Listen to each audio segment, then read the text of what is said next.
Hear me? Oh, there we go. Hey, good evening, everyone. Welcome to Multnomah County's second public budget hearing for our fiscal year 26 county budget. I'm Jessica Vega Peterson, your Multnomah County Chair. Thanks, everyone, for taking time out of your life to be here and join us. We're looking forward to hearing your thoughts and priorities this evening. We have many people signed up in advance and several joining tonight in person, so I just want to make sure it's not a surprise if this hearing ends up going long tonight. We appreciate everyone's time and commitment to this process. Before we start, I want to let everyone know that interpretations of the hearing are available in American Sign Language, Spanish, Russian, Vietnamese, and Somali. I'm now going to introduce the interpreters. So interpreters, as I call your name, please introduce yourselves. We'll start with Jorge and Margaret for Spanish. Buenas noches, mi nombre es Jorge Fuenmayor y estoy aquí para interpretar en español para esta audiencia. Buenas noches, mi nombre es Margarita y esta noche vamos a hablar acerca del presupuesto, la audiencia y si necesitan escuchar en español o si va a especificar, les gustaría tener un intérprete, por favor, tengan acá hablar así. All right, thank you. We have Victoria for Russian. Oh, good evening. Yes, please. Здравствуйте, меня зовут Виктория, я буду русский переводчик, если кому-то нужна помощь, я буду. Right. Thank you. We have Dennis for Vietnamese.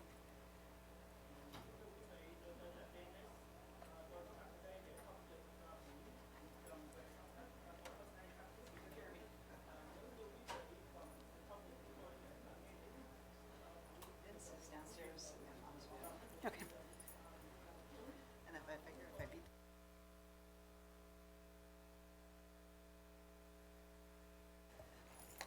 Thank you. Is Bashar here for Somali? Hello.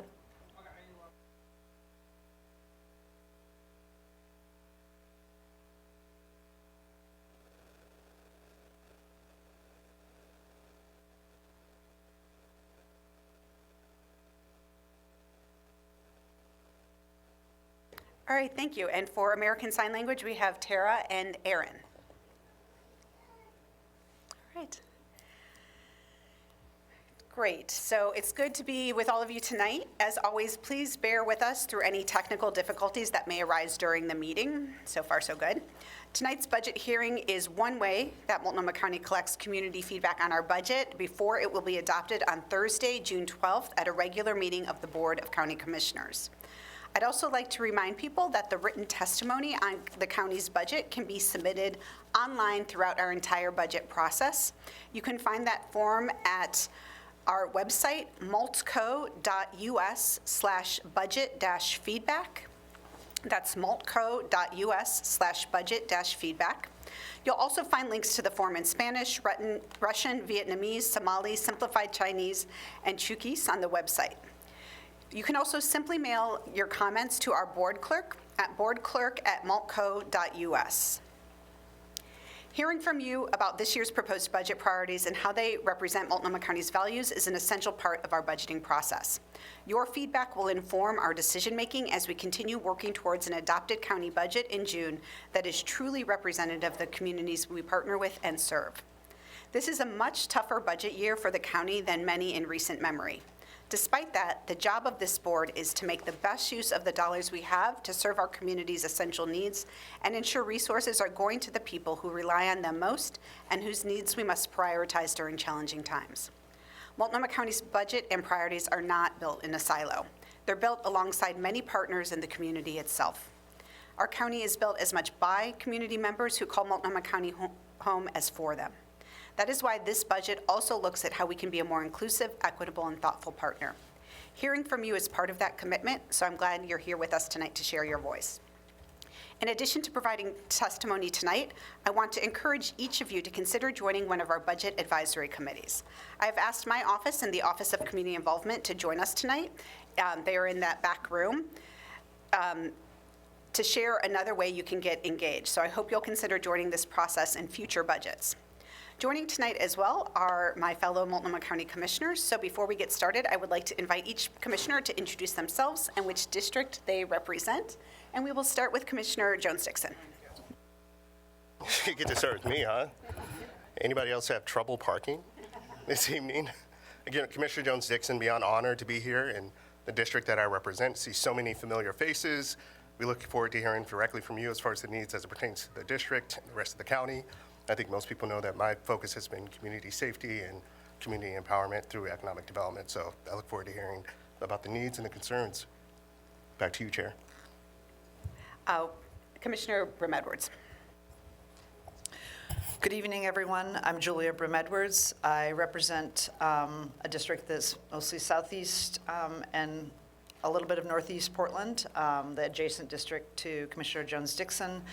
And I really appreciate everybody coming out tonight. And I'm just going to say in advance, if I stand up midway through, it's just to stretch my legs, but I'll still be listening. And again, thanks for being here tonight. Thank you, Commissioner. Commissioner Singleton. Thank you. Hi, my name's Shannon Singleton. My pronouns are she and her, and I'm the commissioner for District 2, which is North and Northeast Portland. I go from St. John's to Park Rose, so it's a pretty large swath of the county, and I will echo that. I may stand, but I am actively listening, and if you see me typing, it's because I'm taking notes to remember what y'all are telling me. Thanks. Thank you. Thank you. Commissioner Moyer. Hi, I'm Megan Moyer. I use she, her pronouns. I represent District 1, which is the opposite end of the county, but I still love District 4. I represent all of west of the river and inner southeast all the way down to through Selwood to the county border and up to I-84. All right, thanks, everyone. I also want to remind members of the public that at these budget meetings, commissioners listen, but we don't respond to testimony. We also don't normally clap in these settings. We go like this. So if you want to support what somebody's saying, just do your jazz hands. Now I'll turn it over to our board clerk, Marina, who will provide a brief overview of written testimony submitted prior to this hearing and talk through the logistics of the meeting before calling for testimony. Thank you, Chair. Today we have 80 people signed up to testify. As of 5:30 p.m., we have received 154 written testimony forms, all of which I have shared with each board member and their staff. Interpreters are available in American Sign Language, Spanish, Russian, Vietnamese, and Somali. If you would like to have your testimony interpreted into English, please let us know when it's your turn to testify and an interpreter will assist. I'll call four people at a time. I'll also call the additional 4 people that will go afterwards, so folks can get ready. I know some folks are downstairs. When I call your name, please come up and have a seat at the presenter table. Please testify in the order you are called and speak directly into the microphone. Public testimony is limited to 2 minutes per person. I'll set a timer when you begin speaking. When your timer goes off, please wrap up your sentence. Written testimony on the county budget can be submitted beyond this public hearing by going to mulco.us/budget-feedback or by emailing me at boardclerk@mulco.us. I will start calling names now. Our first group is Mayor Travis Stovall, Councilor Kathy Keithley, Councilor Sue Piazza, and Councilor President Hinton. Our next group is going to be Councilor Janine Gladfelter, Muse Alolo, Shamsa Diraya, and Khalid Ali.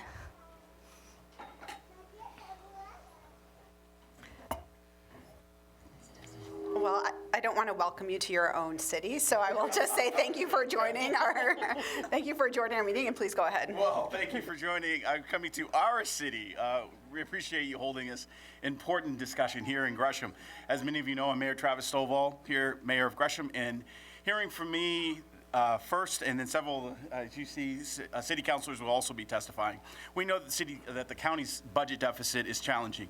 Cutting back or scaling services is never easy, but when well done, making those tough budgetary decisions can help clarify priorities, prompt innovation, and help determine what's working. That's the opportunity that's before you. In that spirit, we want to share our thoughts primarily on homelessness, investments in public safety, and I'm going to start with the latter. As many of you know, East County youth faces a lot of barriers, and some of those barriers are what I experienced when I grew up. I've seen the combination of poverty, a lack of opportunity, housing instability, and violence that spirals into other tremendous suffering. That's why our community has successfully advocated for state funding for our East Multnomah Outreach Prevention Intervention Program, also called EMOPI. EMOPI provides pro-social activities for at-risk youth, wraparound services like rental and food assistance, and intensive case management services for those involved in violence and the criminal justice system. Earlier this year, Multnomah County eliminated its juvenile behavioral rehabilitation assessment and evaluation program, which helped youth as they exited the community justice system. But the EMOPI program could fill this void and connect these youth to key services. Rather than recreate a separate but very similar program to EMOPI, we're asking the county to invest in EMOPI by funding a continuum care coordinator to enhance EMOPI's services, while also allowing the program to better support our youth and their families as they transition back into the community. Improved care coordination will help us ensure that our highest youth who are at risk get the services they desperately need: tutoring, behavioral health therapy, reconnection to schools, ongoing mentorship, skill building, life coaching, and more. So I want to thank you for the time that you've given us this evening, and again, welcome to Gresham. Thank you, Mayor. Hello, Counselor. Hello. Good evening, Chair and Commissioners. Good seeing you again. I'm Jerry Hinton, Council President for the City of Gresham, and I want to pick up on the theme of public safety and talk about needed infrastructure investments at Vance Park, which can bring that wonderful asset to life and create a safe space for our community. As you all likely know, Vance Park is a county-owned property in the heart of our Rockwood neighborhood. The county has helped build a great park which the city maintains. It has a football court, walking paths, a playground, ball fields, and picnic areas. But tragically, the park was the site of a homicide earlier this year, and both the community and our police have major concerns about safety in the park, as visitors are avoiding it and criminal activities are becoming more common. One of the reasons for this is the lack of any lighting. With lighting, people feel safer, particularly in the winter months when darkness can descend at 4 p.m. The park has also several wooded areas that make the darkness even more acute. But with lighting, people feel safer and they're more likely to visit the park. Our parks team has looked at this issue and says that 23 dual-arm lights will help illuminate the park. We'd like to equip 8 of these new light poles with cameras which can help deter illegal activity, aid law enforcement in identifying criminal activity, and improve safety. Lastly, plans have been underway for some time to construct an enclosed dog park, and completion of a dog park would increase foot traffic significantly and bring people and their pets into the park with greater frequency. These one-time investments in the Rockwood neighborhood in public safety in East County and in our shared park would total $370,000. And along with the continuum care coordinator position, these investments would go a long way towards innovating and consolidating services while also constructing proven infrastructure that can improve safety. Thank you for your consideration. Thank you. Good evening. I want to preface, me and Councilor Piazza switch spots. So Okay. I am not Councilor Piazza. Ready? All right. Good evening, Chair and Commissioners. I'm Councilor Janine Gladfelter. I'm going to focus on the issue of homeless services, and in particular, the budget for our city's homeless services team and the county's proposed East County Homeless Resource Center, or ECHRC. First, in regard to our homeless services outreach work, our work is entirely funded through the county's supportive housing services revenue. And our team is the lone provider of outreach services in our city, a city of 114,000 people. Our team builds relationships with those who are houseless, knows the places where they stay, and has deep connections to the service providers in our community to get people help they need. That is evident in the outcomes of our program. This year, our city is exceeding our housing placement goals, placing 80 people in permanent housing using county funds and exceeding our goal of 55 placements, with a month left in our fiscal year. Given the success and stewardship of county funds, we are surprised and disappointed that our proposed homeless service funding is reduced from $1.2 million last year to $1 million this year. Our success in conducting outreach and placing people in housing is your success, and we are asking for restoration of our funds so that we can serve more people. The second issue we'd like to discuss is the ECHRC, which has been a growing concern to us since it being proposed last year as a trying to speak fast is hard, as a pod shelter, day center, and emergency shelter. To our knowledge, the county doesn't have a similar three-purpose facility anywhere. We have been frustrated in the past when the space has been used as an emergency shelter, as too often when the shelter closes, people set up camps in the surrounding neighborhood. We are concerned about its location in a residential neighborhood and in Rockwood neighborhood specifically, which is one of the lowest income neighborhoods in the entire state and one of the most diverse, and home to 4 shelters already. We are not aware of any other neighborhood outside of Old Town that has as much shelter density and a concentrated area. We have invested heavily in Rockwood in a concerted effort to uplift this community, and by adding additional shelters in Rockwood, we're concentrating poverty further. That is not equitable under any criteria. We are also concerned about the facility in the light of the disastrous opening. Thank you, Counselor. If you want to submit written... I will send it. Okay, thank you. Good evening. Is it on? Oh, yeah, it is. Oh, good. Good evening. I'm Counselor Kathy Keithley, and I'm going to pick up where my colleague left off. Gresham has a smaller population of people experiencing unsheltered homelessness than nearly anywhere in Multnomah County. We're proud of that fact because it demonstrates the effectiveness of the city's homeless service program, which provides comprehensive services and support to help people overcome their unsheltered homelessness. Thanks to the funding from the county, the City of Gresham's Homeless Services team provides comprehensive outreach services and case management 7 days a week. Our program is small but mighty. It has been grown carefully with the support from the county over the last 9 years to be an effective model that works for our clients and our community.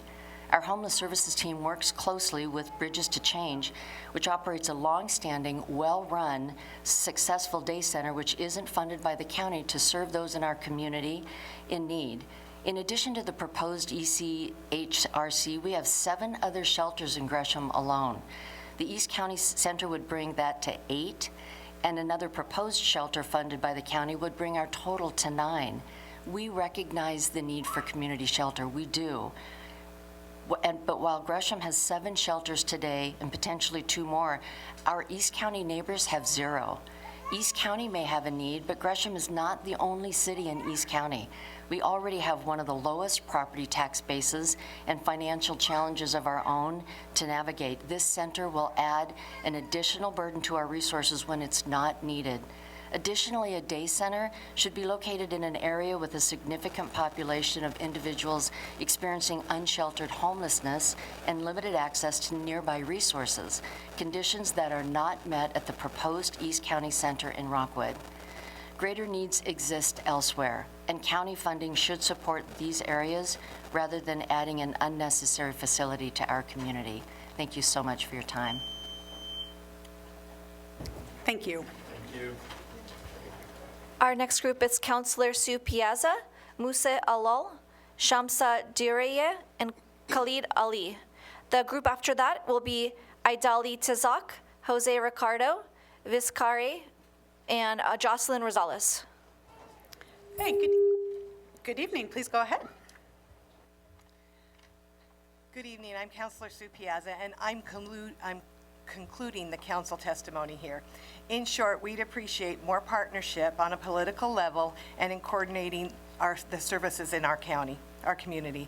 When the county announced a $100 million homeless service budget deficit in February, we wrote a letter to the chair asking if the $10 million investment in the East County Homeless Resource Center was prudent.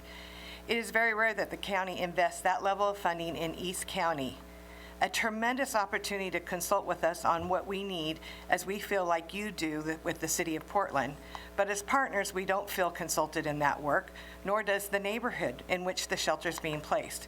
And as elected leaders, we have yet to officially hear back a response to our letter. We found out the project was moving forward through drips of information, including when noise variance permits were filed for construction. That doesn't feel like a partnership. We raised our concerns about the investment in the ECHRC because of the county's other cuts in homeless service. We are concerned about cuts elsewhere that undermine the cohesive system we need to maintain to get people off our streets. For example, we understand that without housing placement dollars, we can't move people from shelters to housing. We know that without funding for the DA's office, our team has a difficult time removing the criminal justice and financial barriers that prevent people from even being able to sign a lease. We know that without funding our homeless service team, we won't be able to help as many people, and we know that these critical areas are being cut as well. Budget challenges offer opportunity to reevaluate and innovate. We hope you'll see the value of our homeless services work and fully funded along with rental assistance funding for the Metropolitan Public Defenders. We hope you'll see the opportunity to innovate around community safety and invest in personnel and infrastructure that will make our community safer. And we hope you'll reconsider the money you're sinking into an expensive day center and instead ask our community what is most needed and where. Thank you. Thank you. Good evening. Good evening. Good evening, Chair. Good evening, Commissioners. I apologize. I've been coming out of the cold. Imagine doing the work of every single day, that work that saves lives, uplifts youth, and strengthens family, and yet no one knocks your door. No one asks, what does your community needs? That's been the SACO experience. SACO is Somali American Council of Oregon. I'm the president of the organization that was founded in 2011 when the community was actually jeopardized by, isolated because of the incident that one of us did it. It was a way to bridge and connect to the mainstream communities. SACO has been very instrumental, was actually the work and the decision made by the community. I've been elected to run that program. SACO was not something that I created. It was part of the community, that voice that was created. Things that SACO does is during the COVID-19 when it started, SACO had vaccinated 92% of those who have Somali language, checkbox. As you understand today, you mentioned the Somali language included. Last year, Senate bill was added Somali language because they know we have the population. One of the elected officials had described the Somali community as those who live in the periphery of society. And he says, unless you reach the Somali cab driver, you have not reached everyone in the society that we live. SACO, with that vaccination drive that we did in 2022, of December 12th, we've been recognized by CDC. That was done in partnership with Oregon Health Authority.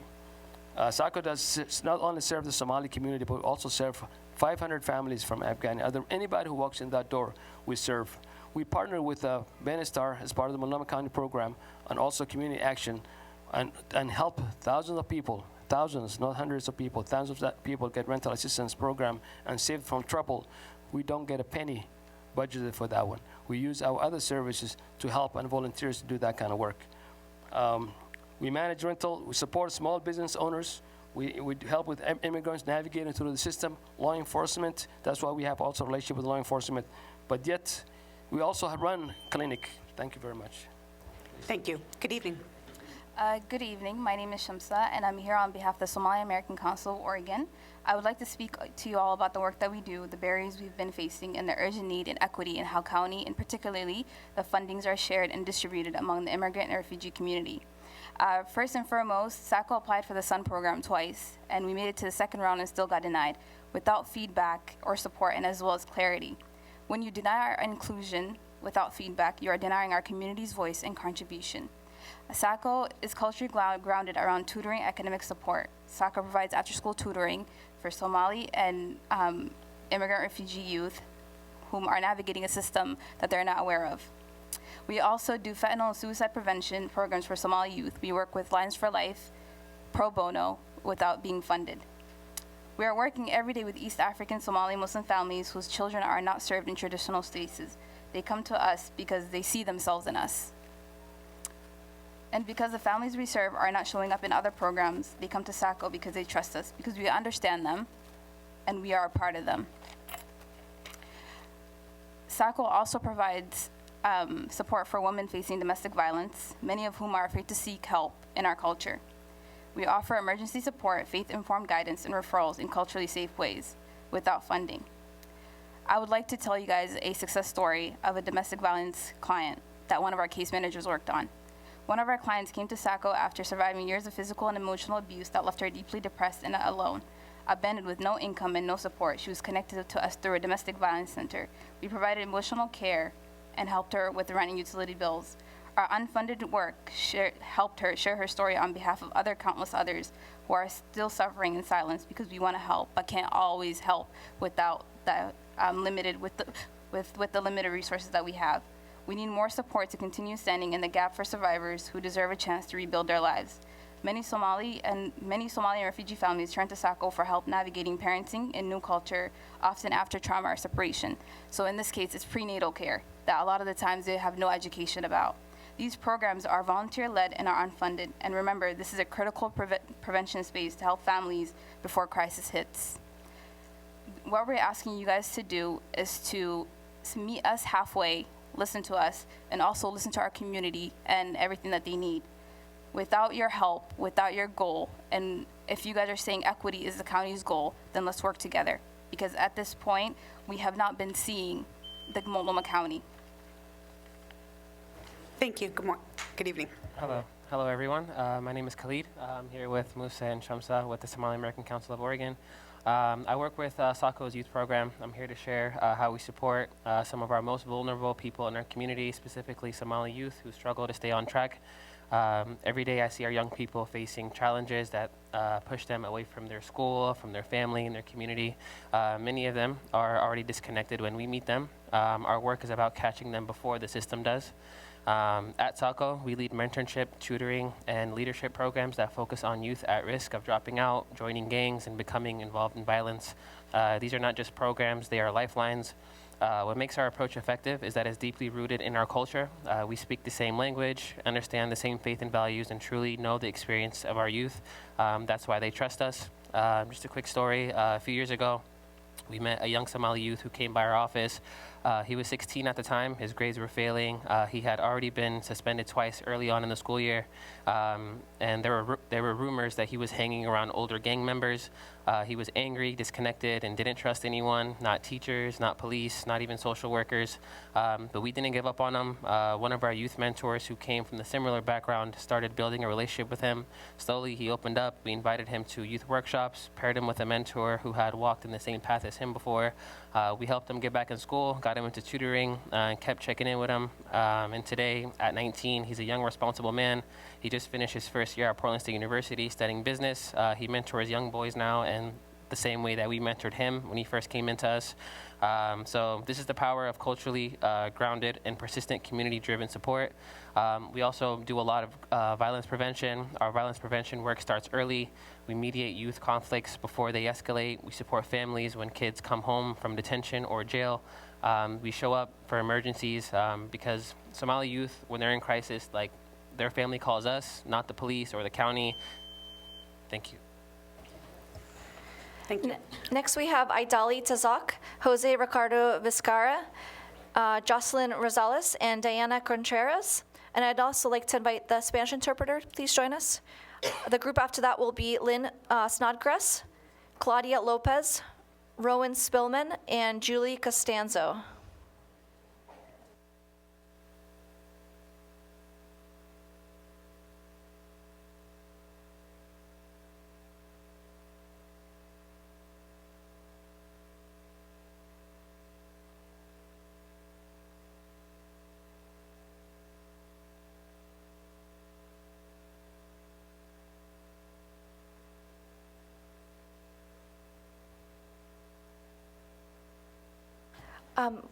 Diana is going to do the introduction first, and then the interpreter, she'll switch seats with the interpreter. Thank you.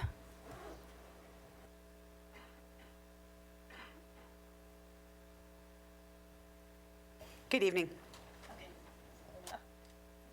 Buenas noches. Good evening, Chair Vega Peterson and Commissioners. My name is Diana Contreras. I am a parent, a member of the community, a former home visitor, a manager of the Early Learning Program at Metropolitan Family Service. I am joined here this evening by families and supporters of the Parent-Child Development Services, also known as PCDS. I will not be giving testimony at this time. I will instead introduce you to home visiting participants and families who will be giving their testimony on behalf of Sun PCDS Regional Services, which is currently recommended to sunset at the end of June. Look at significant changes under Program Offer 25151. I ask that you listen to their stories and see the faces of those who will be impacted by the decisions you will be making moving forward. And then I urge you to put PCDS Regional Services back into the county's budget. Muchas gracias. Thank you.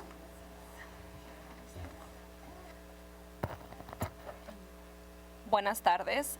Mi nombre es Aidaliti Sok. Aidaliti Sok.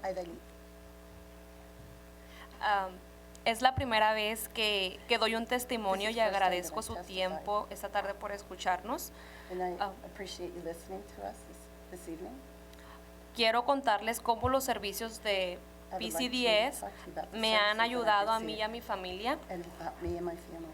Soy una mamá de I'm a mom una niña de 2 años. of little girls 2 years Empecé a old. recibir estos servicios de I started PCDS receiving these services en enero 2025. in January 2025. Es la primera vez que participo con, So this is the first time con that I visitas en el participate hogar. where they visit me at home. Estas visitas han marcado un nuevo comienzo. These visits have made Como a mamá, fresh start for me as a Aprendí mother. sobre el desarrollo saludable de mi I niña. learned about the development También of my daughter, me han enseñado a conectar taught con me ella a través del juego, del how to connect canto with her y through también de la lectura. playing and also reading. He aprendido también nuevas I've also técnicas learned about new techniques para manejar sus emociones y otras to work with habilidades her que emotions está desarrollando. and other Al asistir issues al that she's grupo developing. de padres e hijos, tengo tiempo especial con ella. I have now what I consider special time with her. Cuando estoy en la escuela, When I'm at school, en el salón de clase, in the classroom, disfruto mucho hacer las actividades I enjoy the activities que el programa implementa para that los the niños. program implements for the children. Espero que consideren I continuar ask that you please con consider estos continuing servicios these services porque han sido de mucho beneficio because para they've mi been such a familia. great benefit to my family. Y me gustaría continuar aquí dentro porque And sé que a I'd like to stick futuro with this eh, program mi in the hija lo future. puede reflejar y no I nada see más that my ella, daughter will sé que reflect otros the niños good from también. this. Not only my daughter, but other children as well. La mejor educación The best education es la que nace y la que se is da de that is corazón. Muchas given gracias. from the heart. Thank you very much. Oh, sorry. Hello, good evening.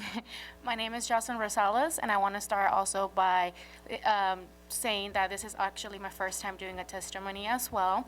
And I also want to thank you all for funding such a beautiful and powerful program. And I hope that my testimony helps you understand how deeply impactful PCDS has been, and that you will consider giving an expanded support so it can keep guiding parents, and especially first-time parents like myself, well, now second time, to guide their guiding parents, and especially and to reach their full potential in school and in life. All of us in this room share something in common, which is family, and we will always do what's best for our family. And this is why I'm here today. I believe that behind every high-achieving child is a parent who had the support they needed from the start. I've been with PCDS for over a year now, and I cannot emphasize enough how much it has helped my 2-year-old son's development. When we first joined, my son struggled to socialize. He wasn't around many kids or adults. Now, when we walk into session, he warms up within minutes and joins in with other children. We also had a hard time being patient, something very common at his age. But the team gave me practical strategies to help at home and reinforce them through home visits. They didn't just work with my son, they worked with me as a parent, empowering me to support his development every day. The program has also helped my 7-month-old baby. While I focus on my toddler, the educators engage with my baby, making tummy time fun, something he used to resist at home.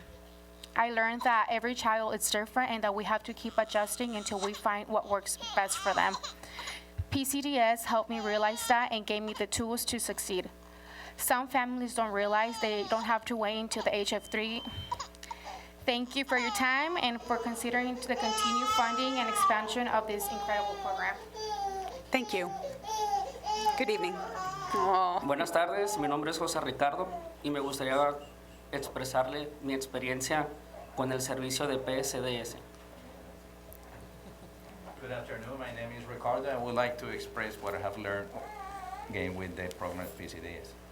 Ya, me gustaría poder empezar, ya que soy un padre de familia de una niña de 2 años. I would y like para to start mí- saying that I'm the dad of a new baby, 2-year-old. Para mí es muy importante empezar con una base desde mamá, papá desde un inicio, ya que hoy en día se ha visto muchos casos donde los hijos lamentablemente se han visto separados y este programa nos ha ayudado bastante a nosotros como los padres.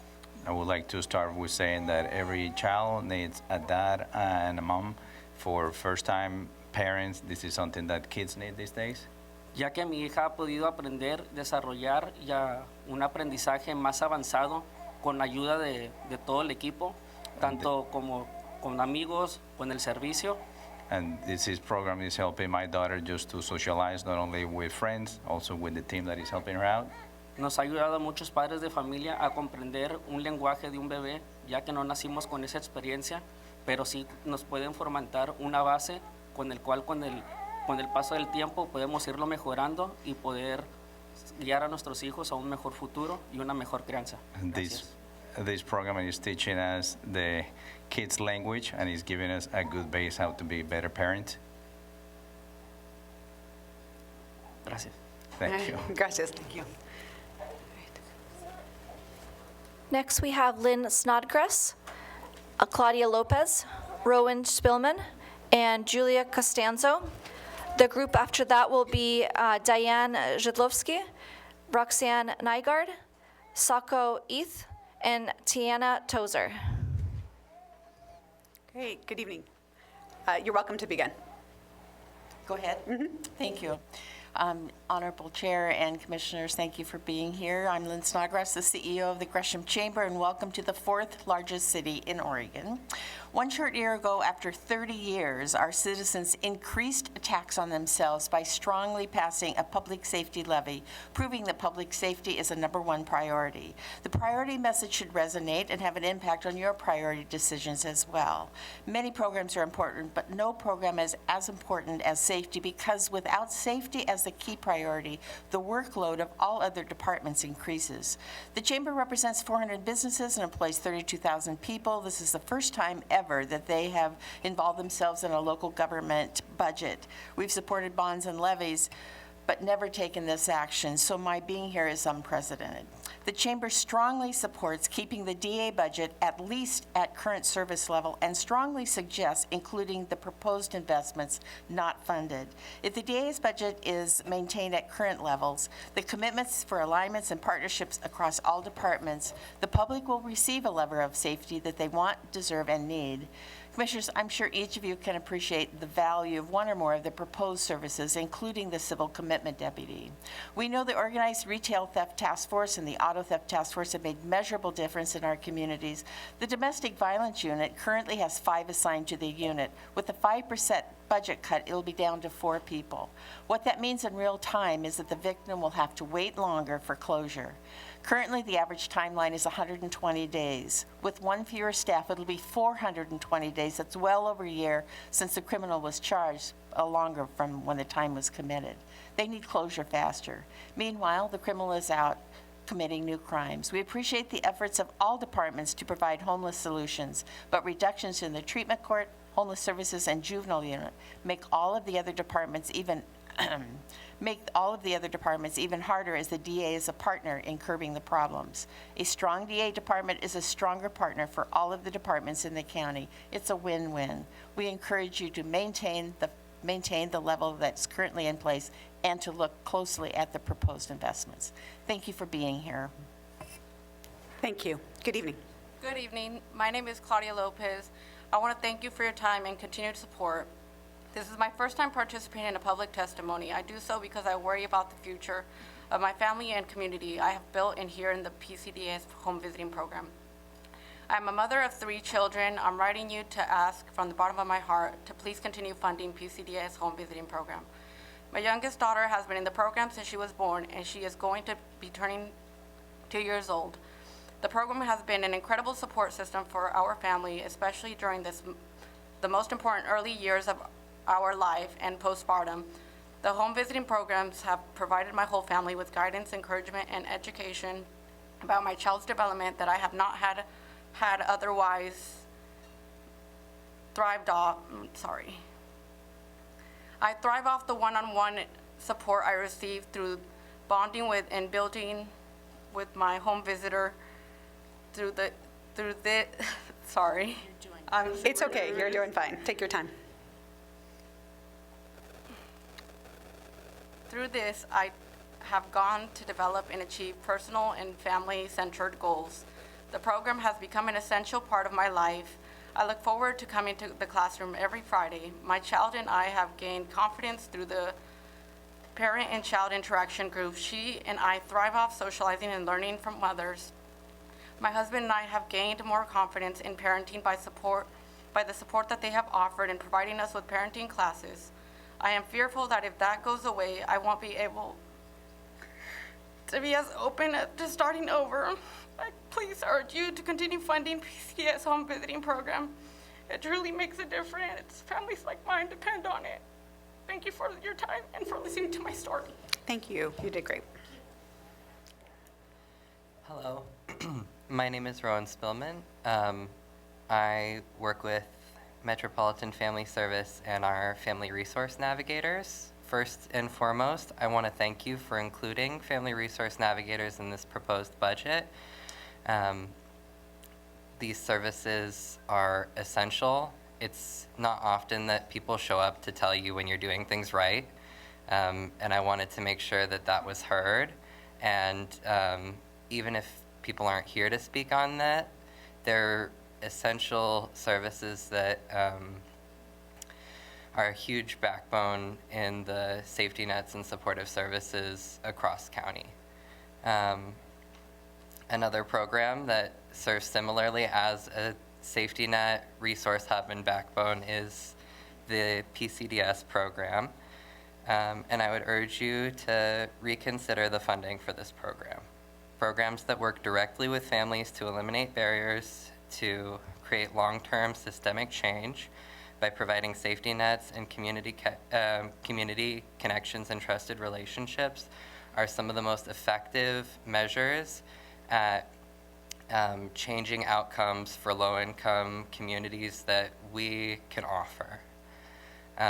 We can't address systemic issues such as homelessness or crime without addressing the root causes, which overwhelmingly are lack of resources and lack of community. Programs such as the Family Resource Navigators and PCDS program address both simultaneously. I could sit here and tell you countless stories of how Family Resource Navigators have helped keep the lights on for a single mother, helped get a family who's just moved into their new apartment furniture so their kids sleep in beds instead of on the floors, how they help families navigate complex systems. Thank you for your time. And I also want to say I really like the County Climate Action Plan. Thank you. Good evening. Hi, my name is Julie Costanzo. I'm a volunteer at Multnomah County Animal Services. You'll be hearing from a few volunteers right after me. I'm here to talk about the proposed budget cuts that will annihilate after-hour support for animal welfare in our county.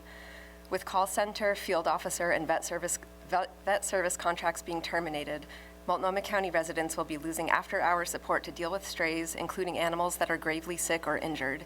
Foster volunteers will have no place to turn when their foster animal becomes critically ill and the shelter is closed. In the chair's proposed budget, she states, "I believe in a Multnomah County where everyone has a place to call home with support to persevere through a personal crisis." What if this personal crisis is that you've opened your home to a foster animal from MCAS who is sick from neglect, and this animal is experiencing a medical emergency after hours, howling in pain, potentially dying before your eyes? What if this personal crisis is that you've been rushed to an ER yourself with your dog in tow, and the hospital has no place to house your beloved pet for the night while you receive treatment? Foster volunteers are essential, valuable, and provide a life-saving role in so many ways. They provide a safe, calm environment for medical needs animals to recover in. They free up kennel space for incoming strays when our shelter is at capacity, which isn't rare. Fosters provide animals the opportunity to thrive when they have been physically and mentally declining from the stress of the shelter environment. We need to make it realistic for MCAS to recruit new fosters and keep the ones we have. The loss of after-hours emergency services is going to put so much more weight on our foster volunteers. Animals are going to die. Animals are going to be in excruciating pain for hours on end, and our fosters and Good Samaritans are going to be heartbroken and traumatized, witnessing preventable suffering and death that the county feels comfortable turning a blind eye to. When making your decisions about the budget, please consider, are you going to choose cruelty or are you going to choose compassion? Are you going to support the volunteers who have devoted years of their lives, blood, sweat, and tears, supporting animal services personnel and our county's animals? Thank you.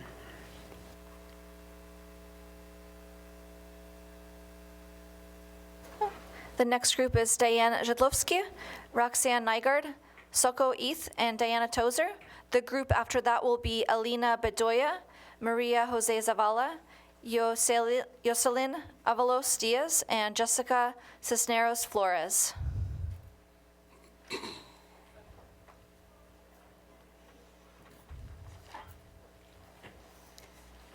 You can go ahead and begin. Good evening, Chair and Multnomah County Commissioners. My name is Tiana Tozer, and I live in District 2. I'm here to express my concern over proposed cuts to the District Attorney's budget and urge you to support fully funding D.A. Vasquez's requested budget. Our community has faced record crime in nearly all categories during the last decade. Since 2024, Multnomah County is finally starting to see crime decrease and livability increase. The proposed county budget threatens to derail these efforts. Since 2020, no large city in America saw a steeper rise in the murder rate, a staggering 310%. Many other communities have invested in public safety and seen immediate reductions in murders. A new report from the Law Enforcement Legal Defense Fund notes that those communities that have previously defunded public safety and are now refunding are seeing homicide rates plummet. Spoiler alert, Portland is not on the good list.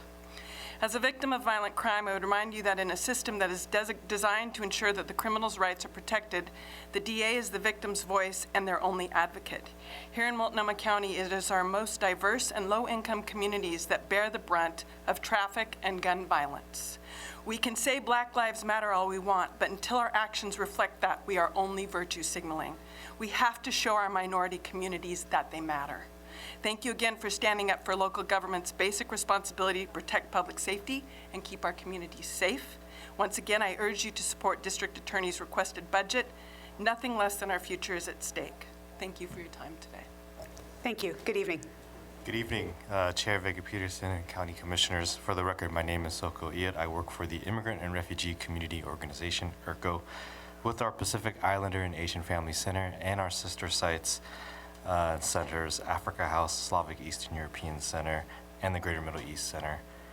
I'm here tonight in support of the critical work that the teams focus on: housing supportive services, workforce and job placement, parenting support, education services through SUN, and wraparound navigation of services and other key programs that the county provides to support residents should continue.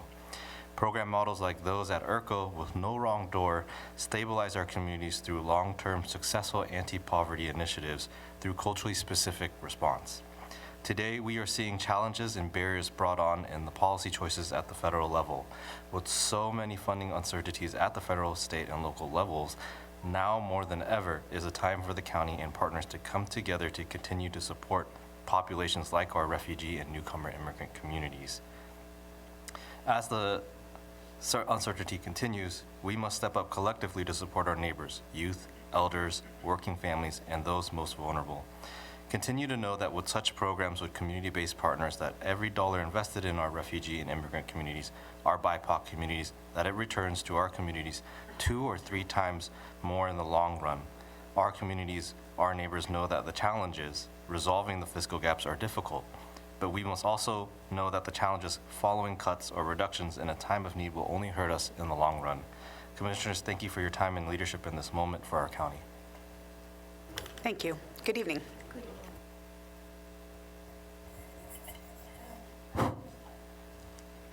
Wow, this is nerve-wracking. My name is Diane Zitlovsky. I'm here to testify for Animal Services. Above all, I would like to deeply thank you for proposing less severe cuts for the already gutted Animal Services and for all of your efforts in this budgeting endeavor. And I'd like to ask you to take one more tiny, courageous step towards a big impact.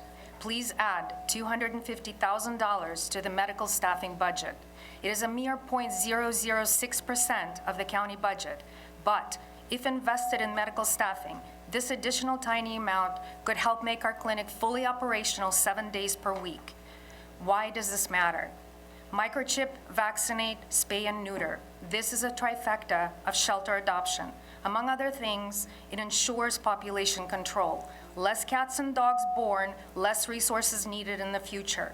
Your generous original proposal to restore our vet staffing to that of 2019 assumes spay and neuter numbers for 2019 levels, but the intakes in our shelter have grown to 25% since then, and most strays are arriving unfixed and are being released unfixed, thus prone to procreate.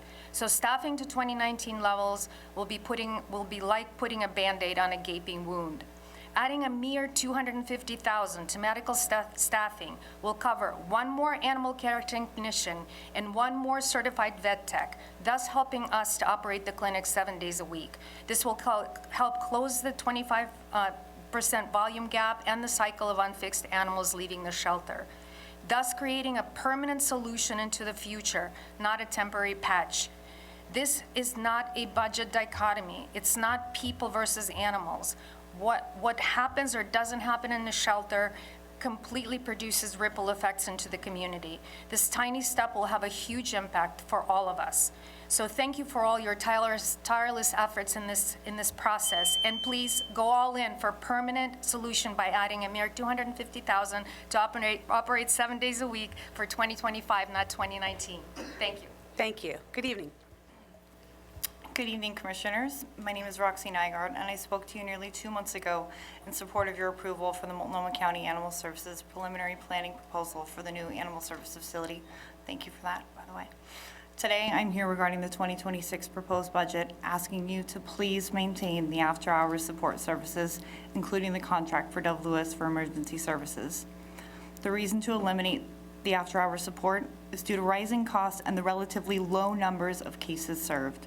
Well, Commissioners, veterinary costs, just like human health care, are not going down anytime soon, but still, the relatively low number of cases served is even more of a reason to keep this service that is vital to animal foster caregivers such as myself. To date, I have fostered 135 dogs and puppies with Multnomah County, 135. If after-hours support is eliminated, the animal foster program will likely face serious challenges, and myself and other fosters will then have to consider whether to continue fostering, knowing that we might take on personal financial burden due to emergency vet bills for a foster animal. In one such case, I utilized the after-hours support for a puppy that had labored breathing. As I am not an animal medical professional, I was deeply concerned and reached out to Dove Lewis Emergency Services. Their compassionate staff listened to my worries and guided me through the situation, ultimately leading me to bring the puppy in for their expert care. It breaks my heart to think that without this vital service, that puppy would have needlessly suffered. For that, I'm asking you to please maintain the after-hours and emergency support for animal services. Thank you for your time and consideration. Thank you.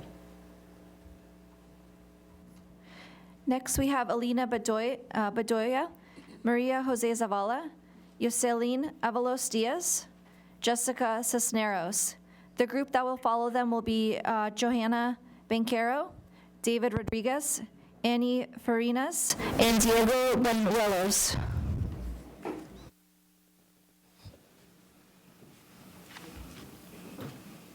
Hi, you can go ahead and begin. Good evening, Commissioners. My name is Alina Maria Bedoya, and I'm a Youth Engagement Specialist with the Fuerza program at Latino Network. I work directly with students and families across Multnomah County, many of whom are navigating the systemic barriers in pursuit of education and sustainability. My program is supported part by the Successful Families Initiative, and I strongly believe that maintaining this work alongside SUN programming is a comprehensive investment in our youth and our families. As a transplant to Multnomah County, I've seen firsthand the powerful impact these programs have on the Latina community. From early childhood education through high school and into college, our team supports students from middle school through their second year post-secondary education, and often their parents as well. Our work fills critical gaps that traditional systems often overlook. These programs are deeply personal for many of us on staff. They offer a kind of culturally rooted support that we wish had growing up. We affirm our students' identities while also equipping them to meet their academic and life goals. We offer mentorship, college and career guidance, mental health referrals, and a space where youth feel seen, heard, and valued. This work is critical because our students are not just data points. They're future nurses, engineers, artists, and community leaders. But without sustained investment, we risk losing the very programs that help them stay in school, graduate, and thrive. Please update the SUN program outcomes to include minimal family and parent engagement. and refund at least $2 million to sustain the core direct service work. These steps are essential to keeping the promises of increased equity, fair wages to our staff, and effective integration with successful families. We're not asking for extras, we're just asking for what's necessary. Your continued investment ensures equity isn't a value, it's a practice. These are life-changing services that shape the future of our community. Thank you. Thank you. Good evening. Hi, good evening. Dear Chair Jessica Vega Peterson and members of the Commission, my name is Maria Jose, and I work with Latinx middle schoolers. I am Sorry, that was not you. That was the previous person. You can go ahead. Sorry. My name is Maria Jose, and I work with Latinx middle schoolers. I am here today to ask for your continued support and funding for our partnership program with Latino Network, which operates under Portland Public Schools' Racial Equity and Social Justice Strategy 5. This program was created to mitigate the disadvantages Latinx students face in public education, and given our current political climate, Latino students deserve to feel safe in their schools. We are a small but dedicated team of 3 staff members, but we serve 12 schools. Despite our size, our impact is significant. Students not only attend schools more consistently when they're engaged with our program, they also thrive. Students often ask us to be there more frequently. This work matters. It builds trust, connection, and academic success for our students. I respectfully urge you to continue supporting programs like ours that help shape the identity of Latinx students. Thank you for your time and commitment. Thank you. Good evening. Hi, good afternoon. Hello, my name is Jocelyn Avalos Diaz. I am a 10th grader at Reynolds High School and have been a participant with Latino Network for the past 5 years. I strongly support maintaining the work of successful families alongside the SUM program, as this program had a great positive impact in my life. Middle school was really hard for me. I got bullied a lot, and I didn't feel like school was a place where I belonged, and I wasn't the kind of person who loved going to school or felt super confident being there. But when I joined Latino Network, things started to change. They helped me grow mentally, emotionally, and socially. I've made real friendships, connections with people who actually understand me. I finally feel like I'm not alone. Latino Network also helped me with school stuff like finding resources when I needed help and just having people there who care. This program has also helped my family and me with things like financial support and mental health services. This program gave me hope when I felt like giving up. It's important that programs like Latino Network keep getting funded. There are so many students like me who just need someone to believe in them, to support them, and to help them grow into who they're meant to be. Thank you for your time. Thank you. Good evening. Good evening, Chair Jessica Vega Peterson and members of the Commission. My name is Jessica Cisneros Flores, and I'm here to speak on behalf of Latino Network about the wonderful and critical programs being impacted by the current financial decisions. Every day, our youth and family engagement specialists and family resource navigators build bridges between schools and homes. They support students struggling with attendance, mental health, academic, housing stability, and the challenges of systemic barriers within the Latino community. They walk alongside families dealing with housing instability, immigration concerns, and access to basic needs. An example of this is one of our successful family elementary school sites had reached out to our family resource navigator in urgent need of resource and support for a family facing an eviction notice and threat of homelessness. Our resource navigator, without hesitation, connected with the family, our team, and collaborated with other departments within our organization. Together, they secured temporary hotel stay and a 3-month shelter placement for the family. This effort, powered by the unwavering commitment of the school, local partners, and the community, is a testament of the strength of community partners and the and collaboration. It exemplifies the vision of Successful Families Initiative, which is to meet with families where they are, surround them with support, and ensure that they don't have to navigate hardship alone. Cuts to successful families mean dismantling trusted relationships, reducing essential services, and leaving behind the very communities we claim to prioritize. Our staff, programs within Successful Families, and SUN provide a space of belonging, learning, advocacy, and empowerment. These programs create a sense of home for our participants, a place where they are seen, supported, and valued. By removing this, we are not just cutting services, we are removing that sense of home for our youth and families. We urge you, please update the SUN program offers to include an outcome measurement for family and parent engagement and refund at least $2 million to sustain the core direct service work. Thank you for your time. Thank you.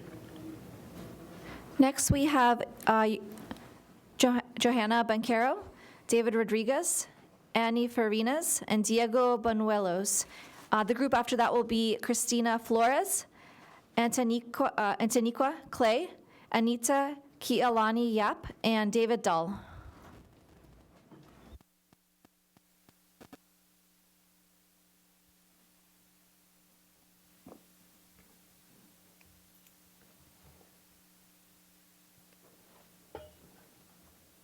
Hi, you can go ahead and begin if you're ready. If you're not, Yeah. we'll go to you and then we'll come back. Good evening, distinguished panel of judges. How are we doing tonight? I know a lot's going on, right? My name is David Rodriguez, and I am a proud career coach for the Latino Network through a Home for Everyone program. I am here to express my concerns around the 50% cut to employment services within the homeless department budget. What a Home for Everyone does with it overall has served 568 individuals last year. 83% of those received stabilized housing and jobs. With Latino Network's A Home for Everyone program, we've served 112 participants within the 2 years that I've been there. And 88% of our success rate is attributed to A Home for Everyone. And now 99 participants out of that 112 are now tax-paying members of the community. What is the taxpayer? A taxpayer is a person who pays their taxes and contributes to the $93 million deficit that we have that we're all here in crisis for. I'm here to plead with you that you guys do not cut this program. This program is currently on a trajectory upwards, and we don't want to stop right there. We don't want to stop it now. A Home for Everyone is truly what it sounds like, a home for everyone. Don't stop us and let us continue giving people a chance to actually attain that dream, to have a home for everyone. We're not asking for a handout, we're asking for your hand in support to continue the dream. Thank you. Thank you. Good evening, everyone. My name is Annie Farinas, and I am here to share how A Home for Everyone through the Latino Network truly transformed my life. Last year, I found myself in one of those difficult moments where I feel like nothing was going right. I had just lost my first job since moving to Oregon, and the weight of unpaid bills and the fear of losing my home were constantly on my mind. It was during that challenging time I met a friend who was part of this program, and he connected me with David Rodriguez. Meeting David and learning about A Home for Everyone gave me a renewed sense of hope. What truly stood out to me was that the Latino Network didn't just hand me the tools. I needed to rebuild my life. They taught me how to use those tools effectively and how to integrate those skills into my everyday life. Together, we created a plan that included building my resume, job placement assistance, interview preparation, and housing security. This workshop, paired with ongoing support and regular check-ins, not only equipped me with practical skills, but also gave me the confidence to move forward. I felt secure, support, and for the first time in a while, able to breathe again. It truly worries me to think that a program like this could lose its funding. Programs like A Home for Everyone are invaluable to the community because they provide not just assistance, but a path to long-term stability and success. I am a living example of the positive outcomes that can result from this support. Today, I am proud to say that thanks to these programs, I have a stable job as teacher assistant again, and it will eventually complete my education toward of PPS. I am financially secure and self-sufficient once again. A Home for Everyone has shown me with dedication, hard work, and the right support, the American dream is indeed attainable. Thank you. Hi, good evening. ¿Dónde? ¿Acá? Ya. Buenas noches a todos. Mi nombre es Johanna Vaquero. Em, Good night to I'm everyone. sorry. My name is, ¿cuál es el nombre? Joana Vaquero. Joana Vaquero. Vine a Portland hace 3 años. I came to Portland 3 years Em, ago. No tenía nada, I didn't sueños, have anything, ilusiones y mucho miedo. Dreams Trabajé and en illusions. Colombia con el gobierno por 20 años, traía mucha experiencia profesional, pero pues acá empezamos de ceros como todos los inmigrantes. I worked with the Colombian Conocí a government. Latino Network, sorry, I worked with the Colombian government for 20 years. I had a lot of experience, but like anyone that moves over here had to start from zero. Conocí a Latino Network por una feria de empleo, conecté con ellos y empezó a cambiar mi vida. Latino Network cambió mi vida en todo. I had the opportunity to meet the Latino network, and since I had the opportunity to meet them, my life started to change. Me ayudaron con mi soporte de vivienda en mi vida, enfocarme, haciendo mi career mapping. So they En- helped me out with housing, with career mapping. Yo no tengo 15 años, pero llegué asustada como una joven y no sabía qué hacer. Ahora, ellos me incentivaron y me creyeron en mí cuando yo ya no creía en mí. I'm so sorry. I'm not 15 years old. It's not like I don't have any experience. When I moved here, that's how I felt. But they helped me out to, to move forward, but most importantly, to believe in myself. Empecé a tomar clases de inglés, a trabajar en restaurantes, limpiando casas, driving. So when I started here, I started to take English classes, started to work at a restaurant, driving, cleaning houses. Después tomé un certificado en accounting en Mount Hood para mejorar mi resumen aquí, y ahora trabajo en una organización, cambió mi vida, ahora hago lo que sé hacer, soy financiera, soporto y trabajo con una organización que ayuda a los latinos. So Trabajo en Latino Network. I had the opportunity to get a certificate in accounting. I also took a job working in an organization, and now I work for, is it Latino Network, also supporting people. Puedo decir que es lo mejor que me ha pasado en la vida I can say this is the best thing that has happened in my life. y que espero que muchas personas puedan acceder a esta organización y puedan cambiar su vida como lo hice yo. I hope a lot of people have access to this organization and change their life the same way as this organization changed my life. Gracias por su tiempo y gracias por escucharnos. Thank you for your time and for listening to us. Thank you. Gracias. Sorry. Good evening, Multnomah County Board of Commissioners. My name is Diego Antonio Bañuelos. Sorry. My name is Diego Antonio Bañuelos. I'm a family resource navigator as of 2 years, having worked at both Bridger Creative Science School and Kellogg Middle School. And I wanted to discuss the vitality of actually maintaining the budget of the Family Resource Navigator position as of the past year, and the vitality of the role in what we do at Latino Network Sun Community School sites.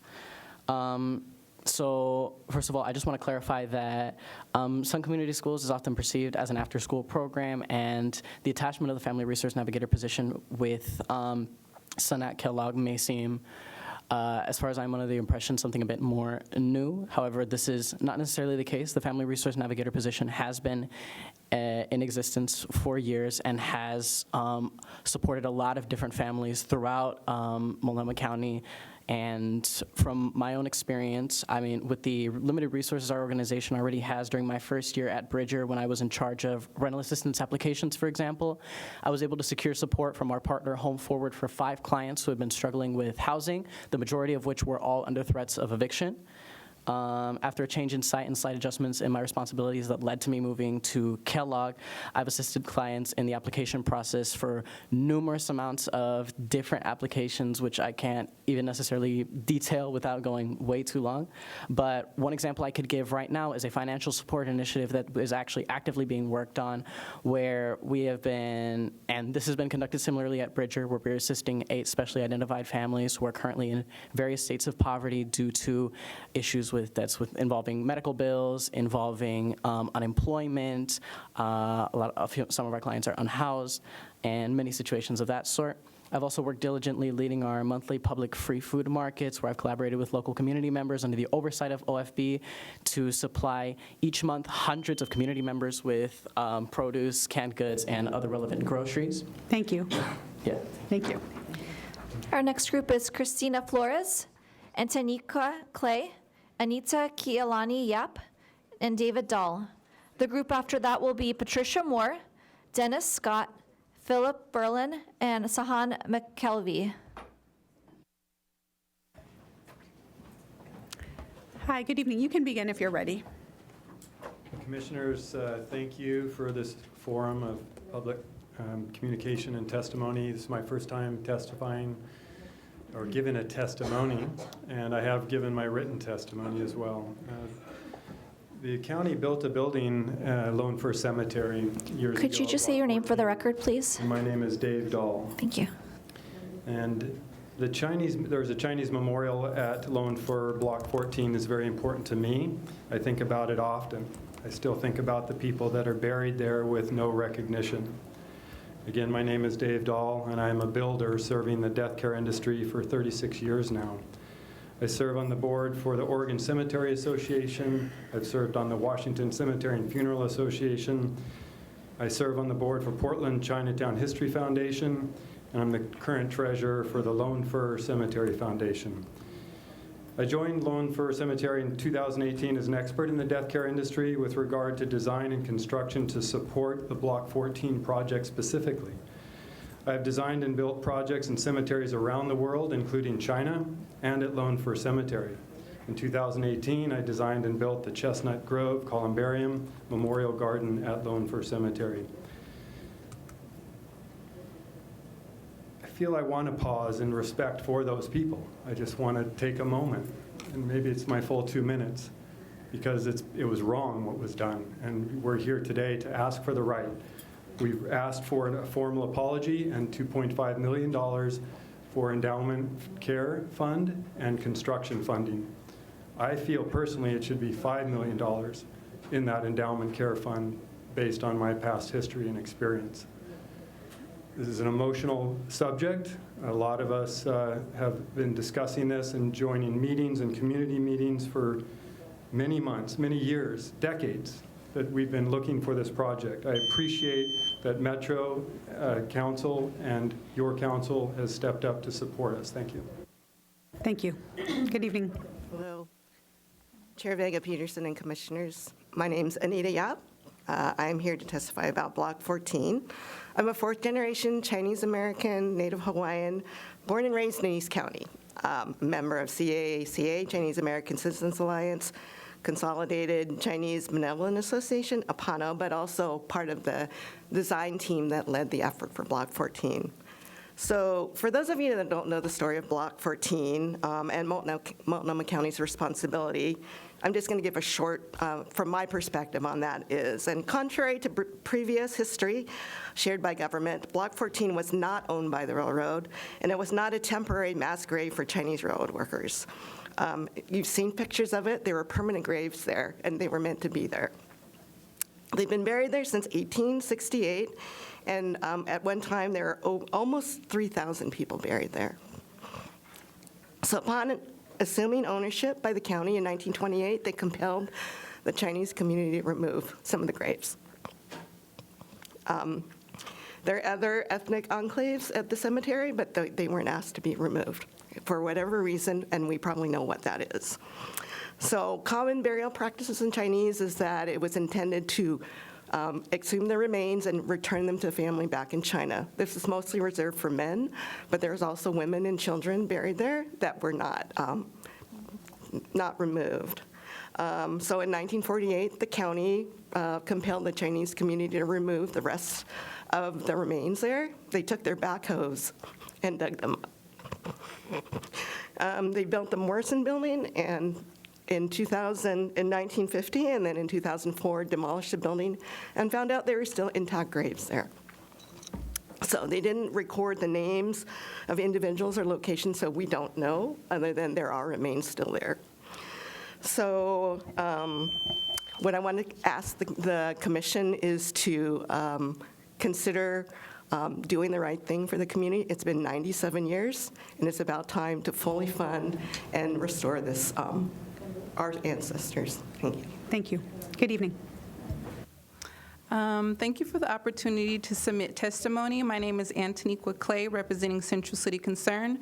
I'm writing to urge you to protect funding for employment services, particularly the A Home for Everyone program within Homeless Services Division. I was introduced to the AFI program back in 2020 after being released from prison. Two of the most critical parts of reacclimating back into society are obtaining employment and housing. Without these two things, your chances of recidivism become a lot higher. Through TPI, I was able to get referred to the AFI program, where I received a career coach who helped me navigate different resources to get back on my feet. Upon being released, I knew the journey ahead of me wouldn't be easy due to my background. During this time, I had little support and felt like there was a lot to be accomplished. I immediately began working on short-term goals with my career coach. I started off working a transitional job that allowed me to save money and become stable. Working on call allowed me to develop skills such as time management, budgeting, motivational interviewing, resume building, and networking. I established a foundation that motivated me to grow personally and professionally. The skills that I gained through this opportunity gave me the confidence to matriculate through Central City Concern as an employee. Today, I stand before you as a supervisor of the economic opportunity programs, where I now provide the same opportunities I once were afforded through the AFI program. Because of the AFI and the help of my career coach, I was able to gain a permanent position with an employer whose mission is to provide health care, housing, and employment for the most vulnerable populations. Because of AFI, I was able to save money and purchase a reliable vehicle. Because of AFI, I have all the bare necessities in a home where I feel safe. This program has had a profound impact on my life over the past 5 years. It's incredibly rewarding to now be on the other side, collaborating with career coaches and clients to help them achieve their goals and find success as well. Thank you. Thank you. Good evening. Good evening. Hello, members of the Multnomah County Board of Commissioners. My name is Christina Flores, and I am the Sunsite Manager at Kellogg Middle School.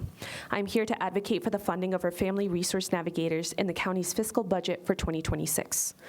I have been a Sun School manager since September of last year. It has been an honor to work with the Kellogg Middle School community and to build a community with over 600 students and their families. Among these 600 students is a large group of non-English speakers, recent immigrants, BIPOC youth, students from low-income backgrounds, students facing homelessness, and students who are at risk of expulsion from school. Our current team, which comprises of myself and our Family Resource Navigator, is in frequent communication with all of our counselors, social workers, and school administration to identify and support the families who are most in need of food, rent, housing, and utility assistance, just to name a few.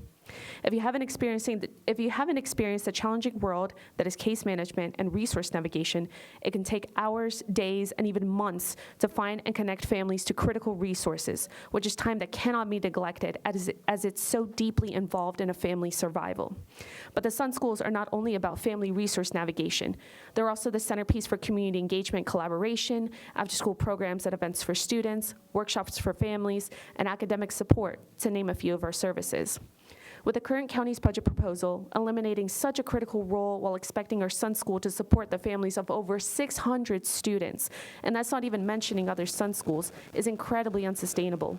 I hope that the county can reconsider its budget allocation to ensure the health and well-being of our low-income, BIPOC, immigrant, and non-English speaking families that our city government pledges to advocate for. Thank you. Thank you all.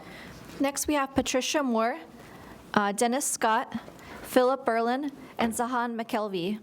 The group after that will be Naomi Scott, Pooja Bhatt, John Williams, and Simone Weiss. And we're going to take a stretch break. All right.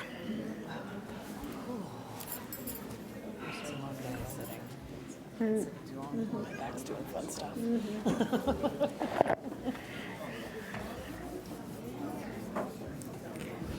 All right, thank you. Feel free to go ahead and begin whenever you're ready. Good evening, Chair and County Commissioners. My name is Patricia Moore, and I've been a full-time Hold on, employee. I'm sorry, Patricia, 1 second. As people are leaving, could you please keep your voices down so that we can make sure we're hearing the people who are still have to testify? Thank you. Okay, please go ahead. Good evening. Is it on?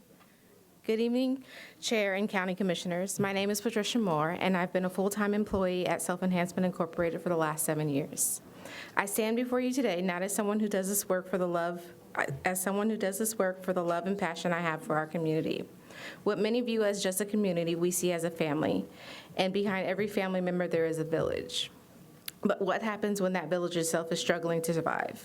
In Portland today, a living wage for a single parent and one child requires approximately $103,000 annually. Yet nonprofit frontline workers who serve our most vulnerable populations earn just $50,000 annually. These are the people who connect over 17,000 families to food assistance, who provide mental health support, and create safe spaces for over 3,000 youth. They are the backbone of our social safety net. When these village members can't afford to live in the communities they serve, we all suffer. They face impossible choices between paying rent, buying groceries, and seeking medical care. Many work second jobs, sacrificing the time they could be using to rest or spend with their immediate family. Portland's housing costs have increased 43% in the last 5 years, with nonprofit wages falling short with a 1 to 3% annual COLA increase. A 2-bedroom apartment now requires more than 60% of a nonprofit worker's monthly income. I'm asking you today to make adjustments to deliverables and funding allocations so that nonprofit partners can start frontline employees at a true living wage. This isn't just about fair compensation, it's about sustainability of our entire social service system. When we invest in our village members, we strengthen the entire village. Help give us the resources we need to continue pouring into this community while also taking care of our own immediate families. Because when there's an obstacle standing in the way, we are the village that steps in to support and overcome. But we cannot overcome if we ourselves are drowning. Thank you. Thank you. Good evening. Good evening, Commissioners. My name is Phil Berlin, and I serve as the Homeless Housing Supervisor at Self Enhancement. My journey in social services began in a faith-based shelter in downtown Portland.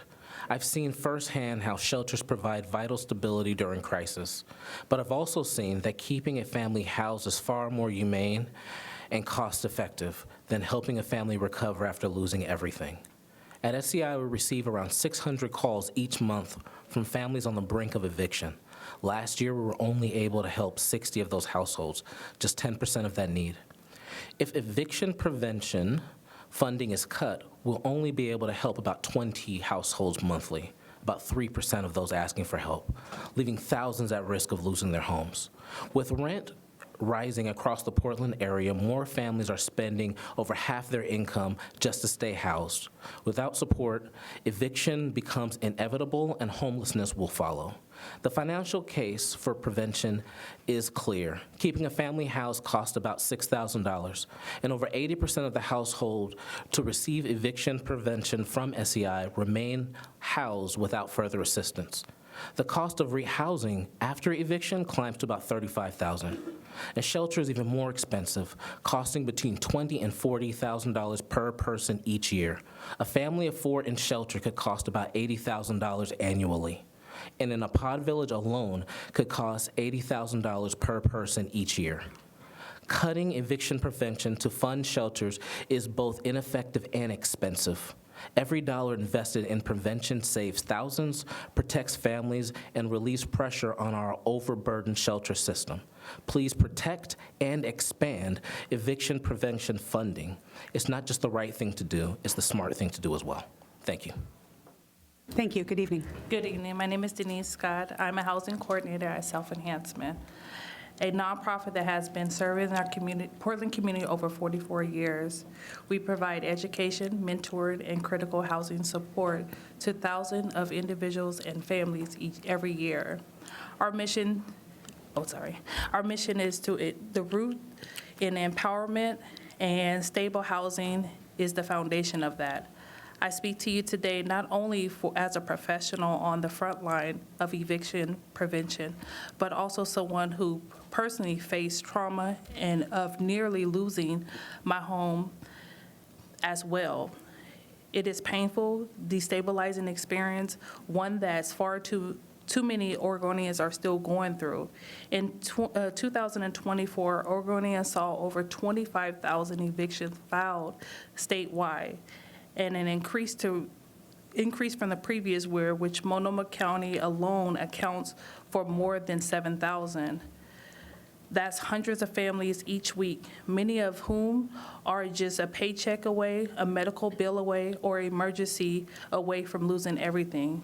Self-enhancement, we see every day on how tragic timely assistance such as rental assistance, mediation, or legal referrals can stop evictions in their tracks.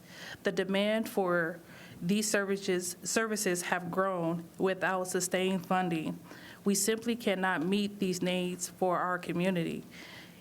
Investing in eviction prevention isn't just a compassion, it's a smart policy. It reduces the strain on shelter, healthcare systems, schools, public safety. It keeps families together, kids in school, and communities strong. For over 4 decades, our organization has, sorry. You can finish your sentence. Go ahead. Okay. Over 4 decades, our organization has been trusted resource for Black and historical underserved communities in Portland. With continued funding and proven solutions like rent assistance, eviction prevention, permanent housing, we can scale up to reach and just reach hundreds of homes. We created long-term stabilities, not just for individuals, but for the whole community as a whole. Thank you. Thank you. Thank you. Good evening. Good evening, Chair Vega Peterson and Commissioners. My name is Sahan McKelvey, and I'm the Director of Advocacy and Engagement at Self-Enhancement, Inc., or SEI. As always, thank you for taking the time to listen. I want to express my appreciation for the massive lift that goes into creating the county budget. There are many things in this current budget that I appreciate, and I believe that it largely reflects your stated commitment to prioritize children, families, and communities of color. However, I believe that a glaring misallocation of funds is represented in this budget's approach to addressing homelessness and housing in Multnomah County. We see a mirroring of the Trump administration's housing priorities, as well as the city budget, with a hyper-focus on launching more shelter beds at the expense of proven effective solutions such as permanent housing options, rent assistance, and eviction prevention. There are several county partners who are experiencing significant cuts to permanent housing programs, including shelter providers who are losing funding that is necessary to move people out of their shelters and into permanent housing. And we see significant reductions in funding for rent assistance and eviction prevention. These cuts are all being made to stand up funding for increased numbers of shelter beds, even though this has been a failed strategy for several years. Since 2022, shelter capacity has increased by 107% in Multnomah County.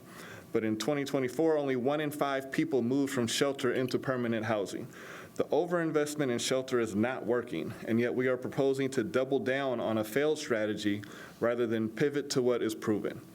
I understand the political pressure to reduce visible homelessness, but we cannot keep responding to this crisis with Band-Aid solutions that don't work.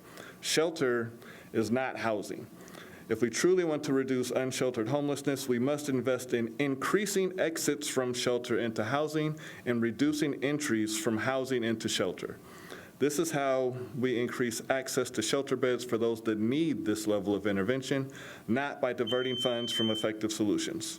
Shelter is a piece of the solution. We must stop funding it as if it is the solution when we know that it's not. Please fund real solutions that work. Thank you. Thank you. Next, we have Naomi Scott, Pooja Bhatt, John Williams, and Simone Weiss. The group after that will be Joseph Westover, Grant Hartley, Sierra Carlson, and Rebecca Menda. Hi, good evening. You can go ahead and begin if you're ready. Good evening, Chair Vega Peterson, commissioners, and staff. For the record, my name is Naomi Holland Scott. I represent North Star Clubhouse, a program of new narrative and an accredited location of Clubhouse International. The Clubhouse model is a proven federal Substance Abuse and Mental Health Services Administration, SAMHSA recognized, evidence-based program to mental health recovery that's been successfully implemented for more than 50 years and replicated in more than 30 countries worldwide. I'm here to speak in strong support for funding for the peer-run supported employment center run within the health department located at North Star Clubhouse. Clubhouses thrive in communities that invest in them, and North Star is a powerful example of how this model can create lasting change for our communities. Clubhouses are engines for vocational growth. At North Star, members are encouraged to work and supported while they work. Our employment and education program offers independent and supported employment options, including our transitional employment program known as TE. TE provides part-time, time-limited paid positions lasting 6 to 9 months, developed with local partners like Ross Dress for Less, Unicorn Bake Shop, and Ground Up PDX. Beyond transitional employment, though, we offer a range of employment-related support, wraparound supports, including application and resume assistance. This is in addition to the work experience members gain operating the clubhouse. These opportunities help members build confidence and gain real-world work experience in a supportive environment. Research consistently shows that members of a clubhouse are twice as likely to be employed when compared to those in traditional community mental health care settings. Currently, 36 North Star members, that's over 30% of our membership, are successfully employed with our support. I think a quote from a longtime member, Sarah, really brings it home best. She says, "I have a stable job because of the employment opportunities at North Star. I was struggling with my mental health and unemployed for over a year. I was extremely worried and nervous about going to work. North Star was the key to my transition to secure employment." Thank you so much for your consideration. Thank you. Good evening. Good evening. Good evening, Chair Peterson and Commissioners. For record, I am John Williams, a member of North Star Clubhouse Program, a new narrative which follows the Clubhouse International Work Order Day model. I'm speaking in strong support of funding for peer-run supported employment center with the Health Department. North Star Clubhouse is an accredited Clubhouse International program that has proven itself in 30 different countries around the world, serving 100,000 people annually, and it works incredibly well in diverse communities in U.S. cities. Clubhouses offer multiple different employment supports. They offer safety and belonging for people with severe and persistent mental health issues, a sense of purpose, and a sense of community for marginalized people. I have experienced mental health issues and episodic homelessness since I was a small child. When I first joined North Star Clubhouse, I kept my eyes to the floor, I rarely spoke, and I was living on the streets. It is nearly impossible to dream of a better future when struggling to meet basic human needs on a daily basis. When individuals begin to lose a sense of hope and dignity in the community they live in, experiences a similar loss. These days, I have incredible friends and supporters, and I can meet the world eye to eye now and then. Sometimes it's still a struggle. When people begin to find the kind of supports offered by Clubhouse and the more basic needs are met, they can begin to think about things like jobs and being part of a greater community. As they find hope and the ability to think about a better tomorrow, the communities they live in and work in begin to thrive and grow along with them.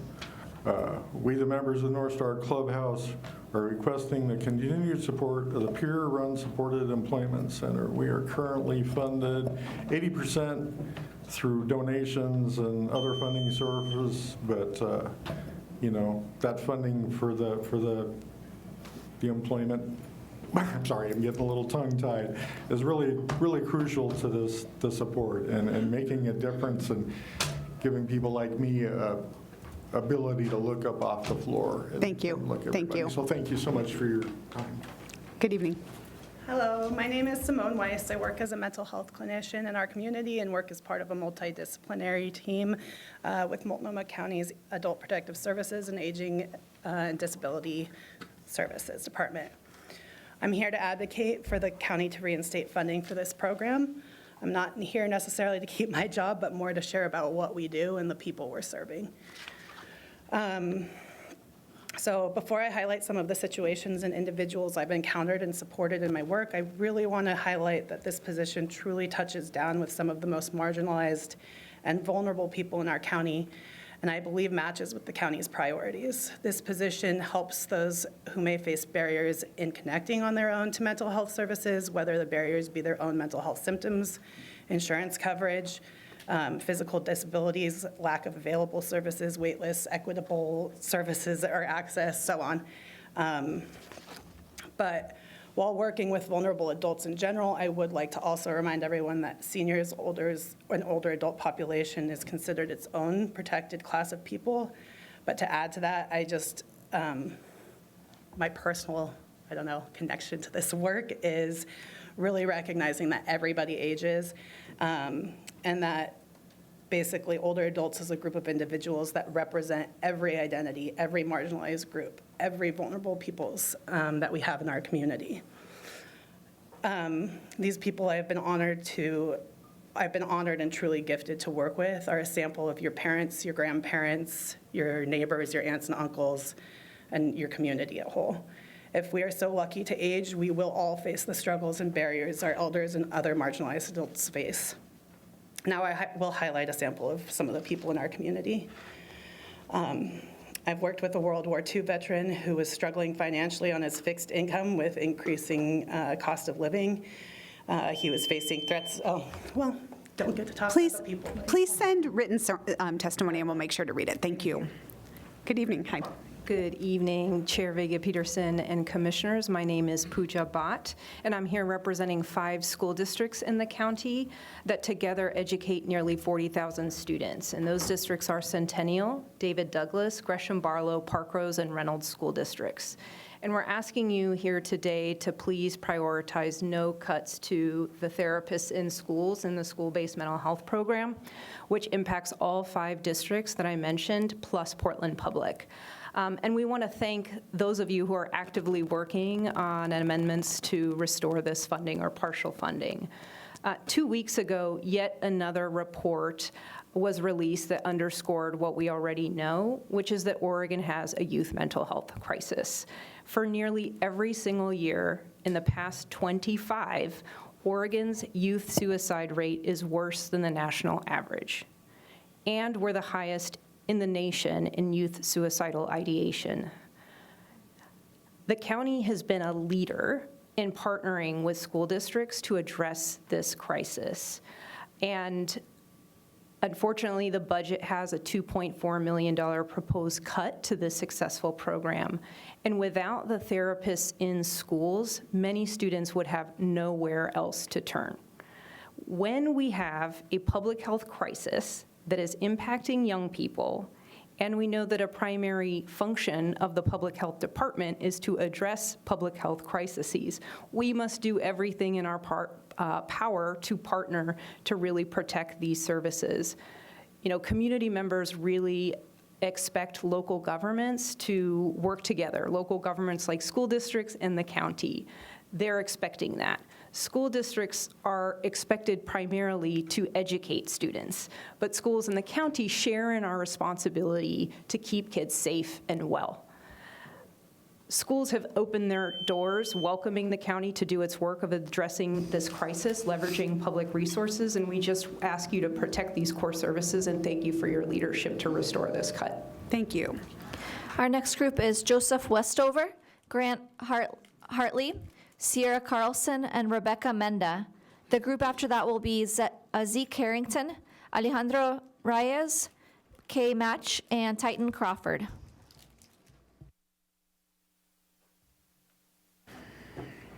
Hi, who's going to start? Go ahead. I'll go ahead and start. Good evening, Chair Vega Peterson and Commissioners. My name is Joseph Westover. I work at the Metropolitan Public Defender as an attorney, but in my role there, I also supervise our case managers who are funded through the Peer Navigator project with the county. I'm here this evening to advocate strongly to continue that program fully in its funding. And what I'd like to focus my comments on today are what our case managers are able to do for our office beyond the individual work they do with each of their individual clients. It is extremely important. They possess the institutional knowledge about all of these resources in the community, and it is a rare exception for our clients to not have some need. But it is unfortunately all too common that we are not able to provide a case manager for each and every single one of our clients. So with our case managers always present in our office, coming in and day out, constantly being aware of these resources, they are able to get grabbed by an attorney who is able to come up to them and just say, I have a client who is struggling with this. And they can have a 2 or 3 minute conversation, and the case manager can point them in the right direction. And that is something that greatly reduces the amount of time and resources that are needed to connect that individual client with that resource. They've done other things as well. Our case managers have gone through the process of training and certification necessary so that they can enroll any of our clients with the Oregon Health Plan. The passage of the Affordable Care Act was a game-changing bit of legislation for our clients, and the ability to have health insurance is very much connected with the ability to access resources. Another of our case managers is working on starting up a clothing closet so that clients that are released from jail or just don't have clothes can come to our office and be able to get it. Thank you. Thank you. Good evening. Good evening, Chair Vega-Peterson, Commissioners. My name is Grant Hartley. I'm the Multnomah County Director for Metropolitan Public Defenders. This evening, I'm asking you to fully fund our case manager program as well as services offered by our community law program, which are vital to public safety here in our community. We cannot prosecute or jail our way out of poverty, addiction, houselessness, mental illness, or any of the other societal issues that lead to criminal conduct. The best way to address it is to support those who are struggling. That is not only a compassionate and humane perspective, it is also a well-informed one. I heard an analogy recently that I think illustrates this quite well. Imagine that everyone in our community is walking a tightrope, struggling to maintain their balance, have stability in their life, but any unexpected breeze can send them falling, whether that be the loss of a job, a mental health crisis, substances, or a missed rent payment. But beneath them are a series of nets to catch them: behavioral health, eviction prevention services, legal aid services, many more. And all the way at the bottom is an enormous net, and that's the last stop, and that's the criminal legal system. The more threads we pull from the upper nets cutting those essential services, the more likely people are to slip through and fall all the way to the bottom, where they'll find themselves entangled in a system that is designed more for punishment than for support. And if that person somehow finds their way out of the bottom of the net, they are now at the bottom rung of a ladder, and it is an incredibly long and arduous journey back up. But that is where our case managers come in. They are the bridge between services and the criminal system. They help the person find their way out of the net and climb back with them on the journey to the top. If the person slips and misses a rung, they have a relapse. The case manager is there to catch them and help pull them back up. And that is why we have the support of over 30 community organizations. And just today, you all received a letter from 10 Multnomah County area legislators advocating for the continued funding of this program. So I ask you to please fund this essential resource. Thank you. Thank you. Good evening. Hi, my name... Please begin. I won't take it personally.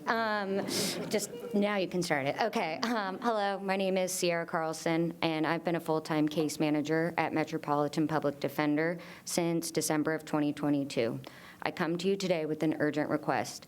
Please keep Program 25131B funded. With his permission, I'd like to share a personal testimony from one of my clients. My first experience with Sierra came while I was incarcerated. She created a release plan that included substance use treatment and housing, both important things I was lacking and contributed to my incarceration in the first place.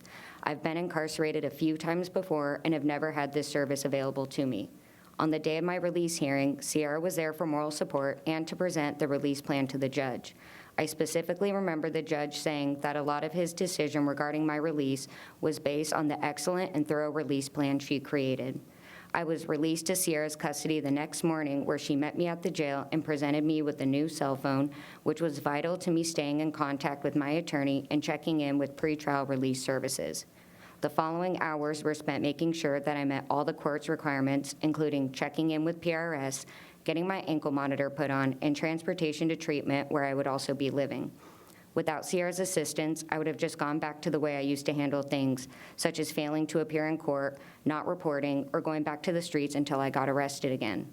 Sierra and I have created a genuine bond, and she is actively interested in my success, which I know is a big part of why I'm successful today. I'm currently in treatment, maintaining my sobriety, and am housed through veteran housing, which Sierra connected me to.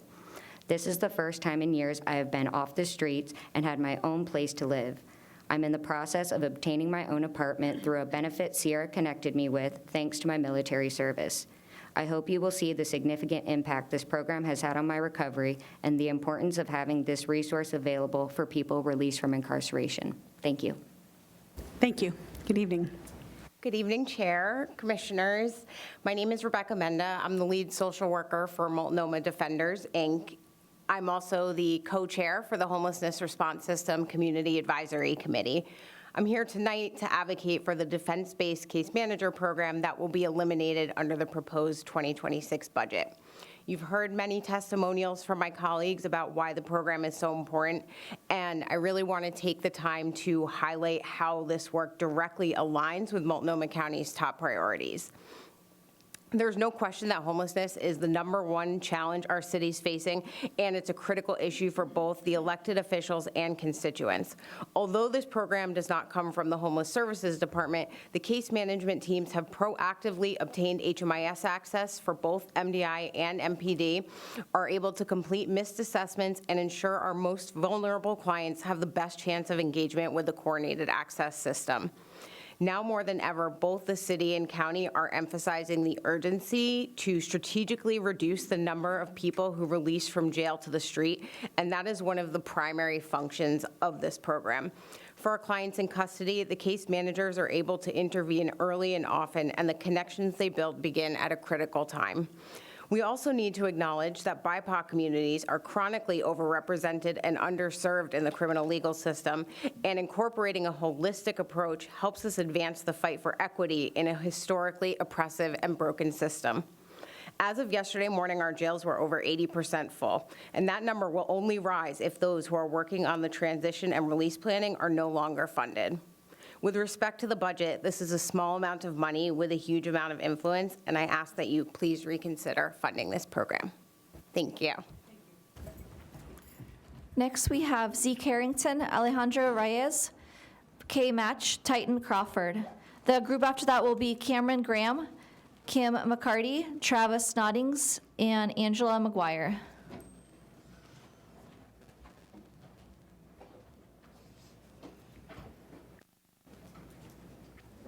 Hi, you can begin if you're ready. Chair Vega-Peterson and County Commissioners, thank you for the opportunity to speak in support of the Defense-Based Case Manager Program, which has been removed from the new fiscal year's budget. My name is Z. Carrington. I'm a case manager at Multnomah Defenders. I strongly urge Multnomah County to continue to fund this vitally important program, which benefits our clients, our office, and our community. Although we are fortunate to have many resources that other counties do not, accessing them is no easy matter. I have helped clients connect to shelter beds, substance use treatment, medical services, and rental assistance. Many had serious barriers that would have prevented them from doing so without help. I remember a specific client who I helped get a year of housing, enter treatment, and move forward with family reunification. He had nearly a dozen organizations connected to him, providing treatment, counseling, housing, funding, even free furniture for his new home and beds for all of his children. This client is now housed, he's with his family, his legal charges are resolved, and he's training as a recovery mentor, eager to help others going through what he once did. In another case, a client came to our office in the midst of a mental health crisis. I called Portland Street Response and learned that they had been getting multiple calls from nearly every business he visited as he made his way downtown. But when he came to our office, the calls stopped because he met with his case manager, he met with his attorney, and he met with our lead social worker. The calls ended because we used a client-centered approach, and we helped him stabilize as well as dealing with his charges. That client is now housed, he's receiving treatment, and he's employed at his old workplace. His charges are completely resolved. Another county without this approach would not have this result. Our client-centered approach has been proven to work, both locally and nationally. It keeps our clients healthy, it keeps our attorneys successful, and our communities safe. Please reconsider the decision to end the successful program. Thank you for your time. Thank you. Good evening. Good evening. My name is Alejandro Reyes, and I am a legal assistant in the immigration team for Metropolitan Public Defender. I work for the Community Law Department, and we are embedded within them. So I am here to speak to you and advocate for the legal services under the program of the Homeless Services Department Legal Support Program 30100. Every day, I witness firsthand the urgent and growing need for immigration legal support among the families served by the JOHS program. Many of the people we assist are asylum seekers, families who have fled the persecution, violence, and instability that come here for hope and safety, and the very first step to that path is filing for asylum and filing a work permit. One family that I supported specifically had been in the country for nearly a year, searching desperately for an immigration attorney. That cost for an immigration attorney is thousands of dollars, if not more, depending on how complex the case are, and many immigration cases tend to be. This family, specifically through the JHS program, finally came to us, and we were able to help them file their application under their one-year filing deadline, which would have caused them much more trouble if they had gotten after that. Months later, they were able to apply for their work permit, and finally, legally, they are now able to work and support their family and children. And this is not something that is common just for this one family. It's something that I see happen every single time we receive a new client. Without the funding, this family would have likely missed their filing deadline and have been at risk of deportation, sent back to a country where they have no rights, where they're unsafe, and where their children cannot grow up freely. This isn't just legal work that we are doing. It's a lifeline that we're providing. At a time when immigrants are under increasing attack, these services are not just helpful, they are essential. It is dignity, stability, and hope. It is the funding cut that the fear that so many families carry will no longer just be a fear, it will become their reality. I ask you to please protect and expand this vital program. Immigrants aren't just part of our community. They deserve the chance to thrive. Thank you. Thank you. Good evening. Good evening. My name is Match Kay, and I'm here to provide testimony in favor of continuing the funding to 25131B. I'm a defense investigator at Metropolitan Public Defender, and I have the distinct honor of working alongside case managers thanks to the Peer Navigators program. Today, I'm going to read a testimonial written by a client who has experienced firsthand the difference that a case manager can have on someone's life, not just their entanglement with the criminal legal system. But before that, I would like to second what Alejandro just said about asylum seekers, as I met with one of our immigration attorneys and my client yesterday, who, if deported, will face ethnic cleansing. They are vital. The case manager that this individual, whose testimony I'm going to read, worked with is my colleague and my friend, Caitlin Hoofnagel. Her position and others will disappear under this current proposed budget. Caitlin and I are both residents of District 3. Here's that client's testimony. To whom it may concern, my personal experience working with Ms. Hoofnagel has been nothing but rewarding. I truly felt she cared for me and my concerns and took the time to get to know me so that together we could write a treatment plan that would be the footwork of my rehabilitation. Without Caitlin, I would not have been released from custody. I wouldn't have participated and graduated from a drug and alcohol treatment facility. By her determination, I was able to be reunited with my family and better standing than when I left them. Caitlin isn't only a pillar in our community, but a cornerstone in rehabilitation. From her office, she helped me get a phone, bus passes when I couldn't drive, and helped handle my legal issues in another county. Not only that, but she showed up to every court date that I could remember as moral support when she didn't have to. Caitlin is what every good case manager strives to be. It would be shameful to take away her calling to our community. With a system that has long needed reform, the Case Manager Program is one of the best steps that Multnomah County has taken in the right direction. I and many others believe that taking away this not only fundamental but extremely effective role in our community will have a devastating and lasting impact on both the judicial system and the families of defendants at home. Our court system shouldn't be to punish but to rehabilitate, which in turn brings recidivism down, creating a better and safer Multnomah County overall. Thank you for your time. Thank you. Good evening. Thanks for having me, Commissioners. My name's Titan Crawford. I'm the founder of PDX Stolen Cars. We're just a community-based organization that started in 2021 to help people recover their stolen vehicles in Multnomah County and Portland. We've had the pleasure of working hand in hand with the Auto Theft Task Force at Multnomah County's District Attorney's Office. And I can tell you from my experience, we've recovered over 3,000 stolen cars. It's led to over 559 arrests.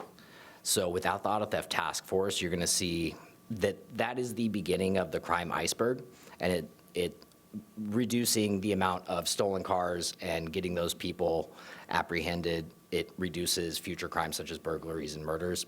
We worked on Operation Hellquack.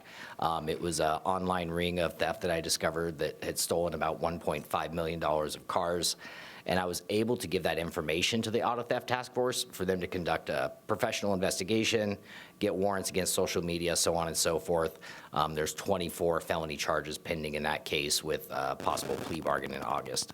So I just want to advocate for the Auto Theft Task Force funding amendment that you guys are working on. If it's not done, you're going to see an unfortunate result of the crime increasing in our community. Thank you all. Next, we have Cameron Graham, Kim McCarty, Travis Noddings, and Angela McGuire. The next group will be Carabelle Beckwith, Tiffany Warner, Tammy Lee, and Valerie Ingram. Hi, you can go ahead if you're ready. Thank you. Thank you. Hi, I'm Cameron Graham, Executive Director and Staff Attorney of the Commons Law Center. We, with the funding of Multnomah County, we have been providing a very successful mobile legal clinic helping people who are facing evictions in Multnomah County at the downtown and East County courthouses. Last year, you all invested $580,000 in our program. With that money, we've exceeded our contract goals, preventing 1,063 evictions in the courthouses last year, just from July 2024 to March 2025 alone. And we're on track to prevent just over 1,400 evictions by June 30th. The cost for us to help one person avoid eviction is $396 per person, not per hour. Compare that to the $1,832 for the cost of a basic shelter bed with no support services, and the likely additional cost of $2,414 for hospitalization related to mental health or physical health issues encountered when people enter homelessness. The Eviction Defense Clinic you've been funding is homeless prevention. What happens to people when they lose their houses? They become homeless. Let's do something preventative and keep people from having to dig themselves out of homelessness, which costs more to Multnomah County and more to the taxpayers. We prevent evictions and homelessness by using legal strategy and advocacy. We reduce the number of people who need rent assistance. That frees up rent assistance for programs like Bienestar, who can use it for people who have no other option. We can build all the housing and shelters we want, but we need to keep those who are already housed in housing. Once evicted, it is astronomically more challenging and expensive to get rehoused. Especially those people already living in subsidized or low-income housing. Many of our clients are facing eviction from low-income housing, Section 8, mental health and recovery housing in Old Town, Downtown, and Gresham. We have a system of care and prevention of which the Commons Law Center and its eviction prevention program is fundamental to. Great timing. Thank you. Am I next? Hi, my name is Travis Noddings. I'm a tenant organizer at Community Alliance of Tenants. I've also previously worked as a tenant eviction defense paralegal under Cameron at the Commons Law Center, and I've been a housing case manager at Cascade AIDS Project. I'm also currently the co-chair, along with Becca Mendez, who you heard from, of the Community Advisory Committee of the Homelessness Response System. And I say all of this to drive home that I've seen and worked in many parts of the housing pipeline. And what all of that has shown me is really crystal clear, all that experience, along with the experience of so many people that have testified here today, which is that homelessness is the #1 problem facing our county. The #1 reason for homelessness in our county is eviction. And the #1 reason for evictions is cost and lack of access to eviction defense rental assistance funds, as well as legal services and case management. Homelessness in our county is rising really rapidly. You can now see it on a month-by-month basis with our inflow and outflow at the Homeless Services Department's dashboard. We have really abysmal placement out of shelter into permanent housing. Our goal is 41%. We've been sliding backwards every single month. We now sit at less than 20% of adults that exit out of shelter moving into permanent housing, because shelters are not a good strategy for addressing the homelessness issue. The #1 population of inflow into homelessness are seniors over the age of 55 who live on fixed income like Social Security, because their fixed income cannot keep up with the price of rent, and it gets worse every single year. Those that are currently housed know that a year or 2 years from now they will be homeless without any intervention in the skyrocketing rent prices in this county. And homelessness is the #1 fear of tenants that are currently housed. I've spoken with thousands of tenants over the last 2 years, and all of them, their #1 fear for them and their families is that they will be homeless and that they must leave where they currently live to go somewhere else because they can't afford to live here anymore. We've had the highest number of domicile unknown deaths ever in the history of our region since we started counting. So I plead for the county to consider intervening at the top of the pipeline with eviction defense resources. Thank you. Good evening. Good afternoon. Chair Peterson and County Commissioners. I'm Kim McCarty, Executive Director of the Community Alliance of Tenants. CAT is a tenant-led organization that educates and empowers tenants to demand safe, stable, and affordable rental homes. The Community Alliance of Tenants, the Commons Law Center, and other eviction prevention service providers are facing the elimination of funding for our eviction prevention programs, and the impacts are very serious.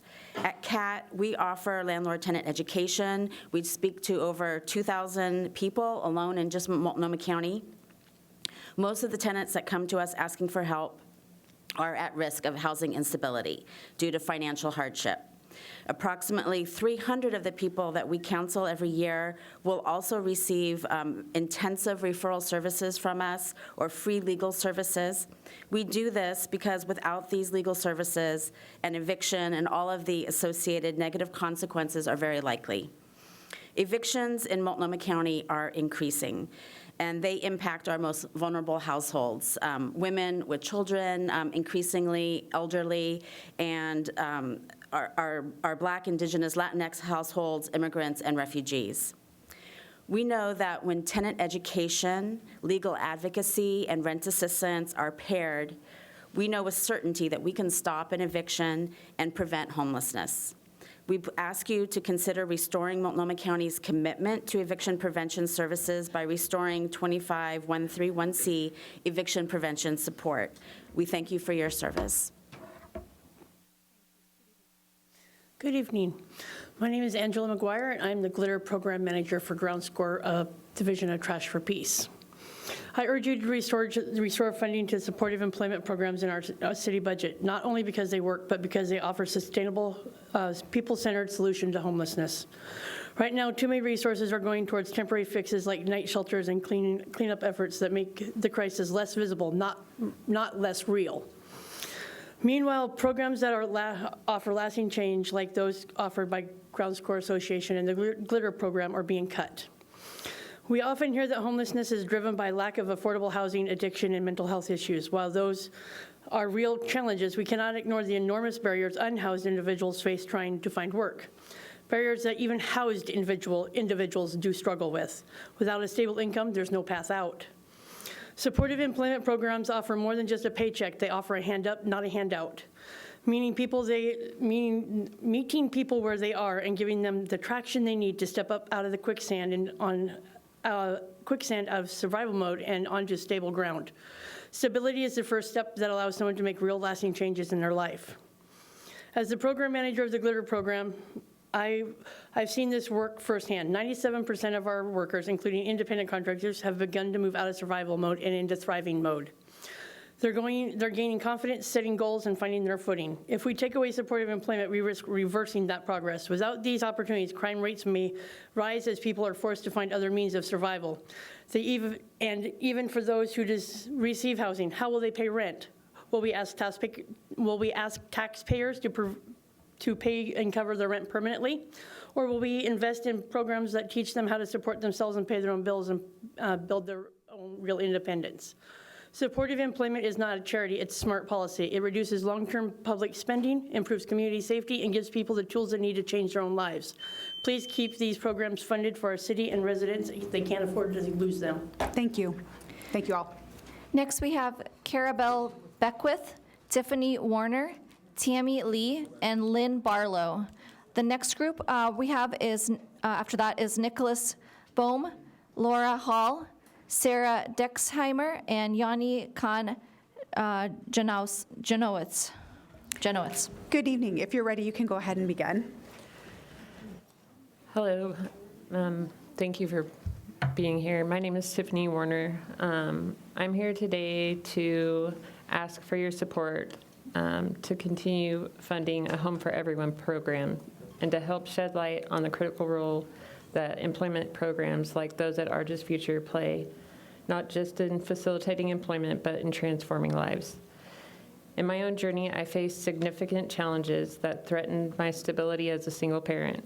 My career coach was not just a professional guiding me through the job market. She became a lifeline during one of the most challenging moments in my life. When I found myself struggling to keep up with my rent, facing the very real possibility of homelessness with my child, my career coach stepped in with more than just employment advice. She connected me with resources that helped me secure financial assistance for my back rent, ensuring that I could provide a stable home for my child. This support elevated an immense amount of stress, allowing me to focus on building a better future, not just for myself, but for my family. Now, as a case manager working in a program that links individuals to different employment program services, I see firsthand the impact that professionals have on our community. They provide invaluable guidance, helping clients navigate the job search, enhance their skills, and overcome barriers to employment. If we were to cut these positions, we risk not only the immediate impact on job seekers, but also the long-term consequences for families and our community as a whole. Eliminating these jobs means taking away resources that empower individuals to achieve self-sufficiency. It can lead to an increase in unemployment rates and financial instability, furthering the burden on our social system. The supportive relationships that they build with their clients are fundamental to fostering trust and hope, particularly in those facing overwhelming challenges. Thank you. Good evening. Good afternoon. Thank you, County Commissioners, for allowing me to give testimony here today on behalf of the Employment Services and more specifically in support to continue funding for a Home for Everyone program. My name is Tammy Lee, and I'm currently a career coach with Argus Future. I want to speak today not only as a professional in the field, but also as someone who has personally benefited from employment services years ago. I found myself in a place where I needed support to rebuild. With the right guidance, training, and encouragement, I was able to regain stability, find meaningful work, and eventually step into a role where I now help others do the same. That journey is why this work is so deeply personal to me. A Home for Everyone is not only a program, it is a pathway to dignity, stability, and opportunity. We work with individuals experiencing homelessness, many who are coming out of shelter systems or facing significant barriers to employment. Our role is to empower them with the tools and support they need to succeed through training, mentorship, and access resources that most of us take for granted. The funding support more than just a job readiness. It covers essentials like transportation, work boots, tools, cell phone, laptops, and rental assistance to prevent evictions. These investments remove the financial barriers that often stand between someone and the chance of building a better future. Without these supports, our participants would be forced to choose between survival today and preparing for tomorrow. Every success story we see, every person who goes from crisis to a career is a proof of the program's impact. I've had the privilege of watching individuals move from shelters to housing, from unemployment to stability, and from hopelessness to renewed purpose. There are no isolation cases. They are the outcomes of a system that works when it is properly funded. Thank you. Good evening. Good evening, Chair and Commissioners. My name is Lynn Barlow, and I am the District Manager at West Multnomah Soil and Water Conservation District. Our mission is to provide resources, information, and expertise to inspire people to actively improve air and water quality, fish and wildlife habitat, and soil health. I'm here this evening to request a budget amendment to fund OSU, that's Oregon State University, Extension Services in Multnomah County. Together with East Multnomah Soil and Water Conservation District, we support soil and water health throughout Multnomah County by promoting conservation practices on agricultural lands. A significant portion of our soil and water resource lands are stewarded by the agricultural community that OSU Extension is designed to serve. An OSU Extension position in Multnomah County would tap into a statewide network of expertise and open up programming such as emerging soil health practices, agriculture in the classroom, and business support for farmers. Our two districts are in full support of bringing Extension back to East and West Multnomah County. Toward this goal, last year, we committed a collective $100,000 to fund a needs assessment led by OSU to survey producers, farmers, to identify extension support services that would best serve the agricultural needs of our county, especially those that are underserved. There are over 600 registered farms in Multnomah County who are currently underserved and not receiving the full benefit of having an extension office in the county.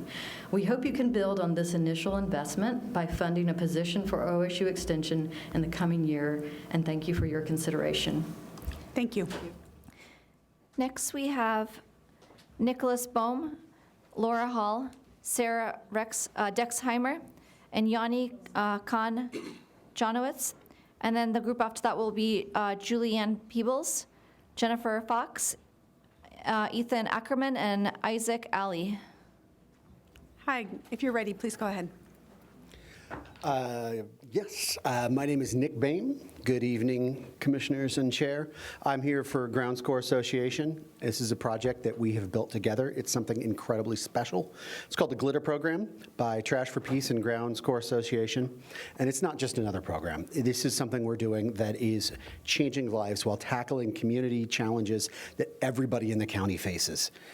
We have 47 amazing workers, over 90% of whom have experienced houselessness themselves. It's a lot higher than that. We run 36 trash collection routes every week across the country, and the results that we've seen since 2021 are actually pretty stunning. More than 80% of our workers who began as houseless are currently in stable housing. They did this themselves. This is not a service we offer. We should all be proud of this collaboration that we've accomplished. We're different from traditional employers because we offer immediate employment without the usual barriers. We're not just an employer, though. We're a community practicing measurable harm reduction. But we're facing a complete cut to our funding from the Joint Office, and that would harm many people and communities, both housed and unhoused. If these cuts were happening because we suddenly solved the crisis of homelessness, I guess I'd have to agree and understand. But we know that's not the case. And on July 1st, 14 people or more who've worked themselves off the streets will suddenly lose their jobs and may well become unhoused again. Our partnership has gotten national attention from the New York Times, Axios, ProPublica, local TV news, even the cover of the Sunday Oregonian. We get calls from people all across the country who want to replicate our program, including members of the United States Congress. We have built a successful model, us together, and it's working. Cutting it now is not the right decision, in my opinion. What matters the most to me is that we change lives, and we've accomplished that. It's still happening, and it can continue happening. We have proven together that investing in people works, investing in employment works. I thank you for your time. Thank you. Good evening.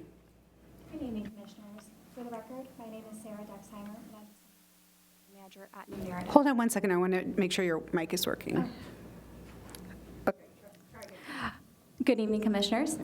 For the record, my name is Sarah Dexheimer, and I'm the Senior On-Call Program Manager at New Narrative.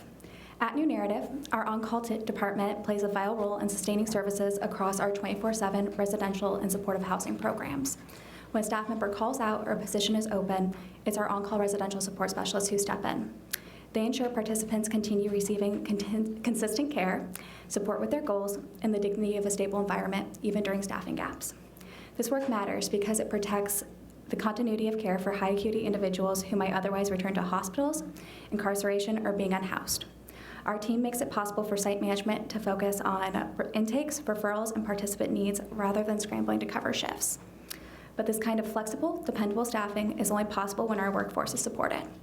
Human services staff, especially those in direct care roles, are still paid far below a livable wage. We're grateful for the county's proposed investments, but I urge you to consider increasing the cost of living adjustment to 5% and restoring financial health grants or something similar. Rising costs, especially for healthcare and housing, hit our workforce just as hard as the people we serve. Our system cannot function without people. If we want to meet the goals of the Joint Office and the Supportive Housing Services measure, we need to invest in the workers delivering those services. Thank you for your commitment to this work and for continuing to invest in the community-based programs and the staff who make them possible. Thank you so much. Good evening. Thank you for having me. For the record, my name is Yoni Khan. I work for Northwest Pilot Project. When it comes to homeless services, the budget should fund a continuum of care that functions as a system, not a collection of silos. My hope is that you take the time to understand the programmatic impact of every line item in the community, because the impact is more than just the price tag. What outcomes are we producing? Who is being helped? Why is this important? Each cut represents a new void in our ecosystem. To effectively deal with inflow that surpasses outflow into homelessness, you need to ensure that there is connective tissue between eviction prevention, outreach, shelter, and housing. On the outflow front, groups like Our Just Future are facing $900,000 in cuts. Many of those resources serve as the connective tissue to get people out of shelter and into housing. On the inflow front, groups like SEI are facing a reduction in eviction prevention by 2/3. Shelter congestion creates chaos without outflow because people deteriorate, which leads to public health and public safety issues. Create and fund a continuum that is hospitable to investment by entities such as health systems, whose services like behavioral health, SUD, dentures, durable medical equipment, primary care are desperately needed by participants. Don't use housing dollars to cover services that other systems are already supposed to pay for. The SHS dollars that voters approve should be used to fund programs that end homelessness. It should fully fund existing services and also build the connective tissue needed to eliminate silos. Thank you for your time. Thank you. Good evening. Hi, my name's Laura Hall. Thank you for having me. I should have written this down, but I'm just going to wing it. So I'm a person in long-term recovery. I've worked in the field for over 20 years at the intersection of substance use, families, and houselessness. I founded a nonprofit 2.5 years ago because I saw the population that I don't think we talk about enough as children. We have a number of children who are currently in foster care because their parents don't have clean and sober housing that child welfare will return their children to, and child welfare does not fund housing. So I started a program, and I'm here to keep you guys always thinking about recovery housing. Recovery housing should be in the continuum of homeless services. We are not asking people to take away the housing first model. I pick up pregnant mothers from hotel rooms who have no place to go. I put them in my housing. They have Project Nurture. They have outpatient treatment. Their children are born, and they keep their children out of foster care. I'm thinking of a mom who lost custody of 2 of her other children. She moved into a subsidized house. She's working, and her child stayed with her. It's not about dollars for me, because it's about not inflicting trauma on that generation and stopping the ACEs. I could tell you the data. You know the data. Thank you for the updated data, by the way, Commissioner Singleton. I really want people to understand that there's a lot of brilliant people in this room, but families and children hide. They don't want to be counted, because if you're counted, you're in fear of losing your children. So recovery housing should be on the continuum. Just today, I helped 3 single parents get their kids into summer camps so they could work. I had a dad call me today and say, I got a job. I have another single dad saying, I have a job. Any of you all want to come to my program, you're welcome. Thanks. Thank you. Thank you all. Next, we have Julianne Peebles, Jennifer Fox, Ethan Ackerman, and Isaac Alley. The next group will be Rachel E.B. Lang, Tiana Hammond, Janelle Theobald, and Jeffrey Tay. Hi, you can go ahead and begin. Thank you. Good evening, Commissioners. I'm Julianne Peebles, a District 2 resident and an immigration attorney with the Community Law Department at Metropolitan Public Defenders. I'm asking that you continue to fully fund our team through JOHS program number 30100, EPP program number 25131C, Project Reset, and EASY under OTO funding. The clients my colleagues and I fight for are in a situation where they are trying to move forward, but the baggage of their past keeps pulling them back.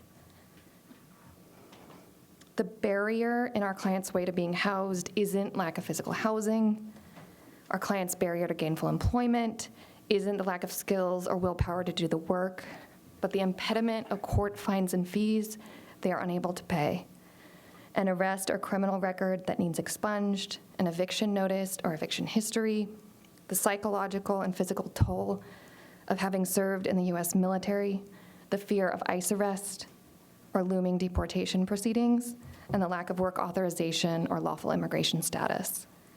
In community law, we break those barriers down so that our clients' pathway to housing, employment, stability, veterans and other service member benefits, and lawful immigration status are clear. We are the team that reduces recidivism, keeps people off the streets, ensures people regain employment, helps people through the complicated and daunting immigration systems, and keeps families together. Our clients are habitually underrepresented and undersupported by our society. They don't have lobbyists, they aren't well connected to wealthy donors, but they have us, community law, and we are here to fight for them, and so should each of you. Your proposed budget cuts, if they remain as proposed, would cut 40% of our community law team and 40% of the residents that we serve. Please support community law. Thank you. Good evening. Hello, Chair, Commissioners. Thanks for the opportunity to speak today. My name is Jennifer Fox, and I'm a program manager with Work Systems, your regional workforce development board. I'm here to encourage you to restore funding for employment programs, specifically the program I manage, A Home for Everyone, Economic Opportunity Program, affectionately known as AFI. Last year, AFI served over 560 participants with career coaching, training, and employment services. 100% of them were experiencing homelessness or housing insecurity. Nearly 75% are identifying as BIPOC, and over half rely on SNAP benefits. Thanks to AFI, 195 of those participants received rent assistance, helping them get housed and stay housed while focusing on unemployment. Thanks to AFI, 83% of our participants exited the program with a job that directly improved their housing stability. Their average wage is over $21 an hour. In short, AFI works, literally. These outstanding outcomes are possible because of your funding, the wraparound model we use, and our trusted community partners, Central City Concern, IRCO, Latino Network, Our Just Future, and POIC, who are here tonight. Their testimony tonight has shown, David, Antoniqua, Tammy Lee, Tiana will be speaking, how our career coaches use compassion, a trauma-informed approach, practical support services, paid training, and more to do nothing less than transform lives, hundreds of lives. I respectfully urge you to protect funding for AFI EOP in the county budget. When you invest in employment programs, our entire county benefits. Employment programs are critical to reducing long-term reliance on public assistance. They grow our tax base, and they strengthen communities. Thank you for supporting employment programs. Thank you. Hi, good evening. Chair Vega Peterson and Commissioners. My name is Ethan Ackerman, and I'm a legal assistant at Metropolitan Public Defender with the Community Law Department to speak in support of the Homeless Service Department Legal Support Program 30100 and to share the experiences our clients face daily. Every week, I receive dozens of calls from single mothers, fathers, immigrants in desperate need of legal help. Many are Spanish speakers who call me directly, looking for someone who can not just understand their language, but also their struggles. On multiple occasions, I have to turn people away due to the lack of resources. We've already had to shut down our JOHS referrals this year because we've reached capacity after hitting 555 clients. The cuts proposed to our program, Project Reset, Eviction Defense, and EASY, would devastate our ability to serve the most vulnerable people in our community. These aren't just programs, they're pathways to stability for real people. The father who finally got his driver's license back and can take his child to school. The mother who cleared her record and can secure a job that pays just enough for stable housing in Portland. The immigrant family who just avoided deportation proceedings and the cascade of hardships that would have followed. When people call us, they're not just asking for legal help, they're asking for a chance to rebuild their lives with dignity, and our services help transform people and those needing support into those that can support others. I urge you to continue funding these vital programs. They represent our community's commitment to helping those with no voice and no political representation. Thank you. Thank you. Good evening. Oh, hi. Thank you for letting me speak with you this evening. My name is Isaac Galley. I'm an immigration attorney in the community law program at Metropolitan Public Defender, and I'm here to speak specifically about our immigration legal services and why I think you should continue to fund this program, Program 30100. Our clients have fled dire and deadly circumstances, and when they arrive in our community, often they have nothing but the clothes on their back. So understandably, there's a lot of housing challenges that comes with that, at least initially. To a person, they all seek the same thing: safety and self-sufficiency. And the impediments to those two things are legal. The immigration system is Byzantine, and they need assistance to get there. But with legal assistance, almost every client does, in fact, get to be self-sufficiency in relatively short order and become real benefits to our community. They work in schools, they contribute to their faith communities, and so many other venues like CBOs, and really add to our lives. If these legal services were withdrawn, their access to self-sufficiency and safety would be withdrawn, and the consequences would be devastating. They would not be able to legally get there. The environment's quite hostile right now, and invariably they just become burdens on other systems that we need to support people, so it wouldn't actually help at all. So the return on investment in these programs is profound, and I strongly urge you to continue funding those programs. Thank you. Thank you all. Next, we have Rachel E.B. Lang, Tiana Hammond, Janelle Theobald, and Jeffrey Tay. The group after that will be Aaron Meechan, Patty Vasquez Pacheco, Matthew Mont, and Samantha Ratcliffe. Hi, good evening. Please go ahead.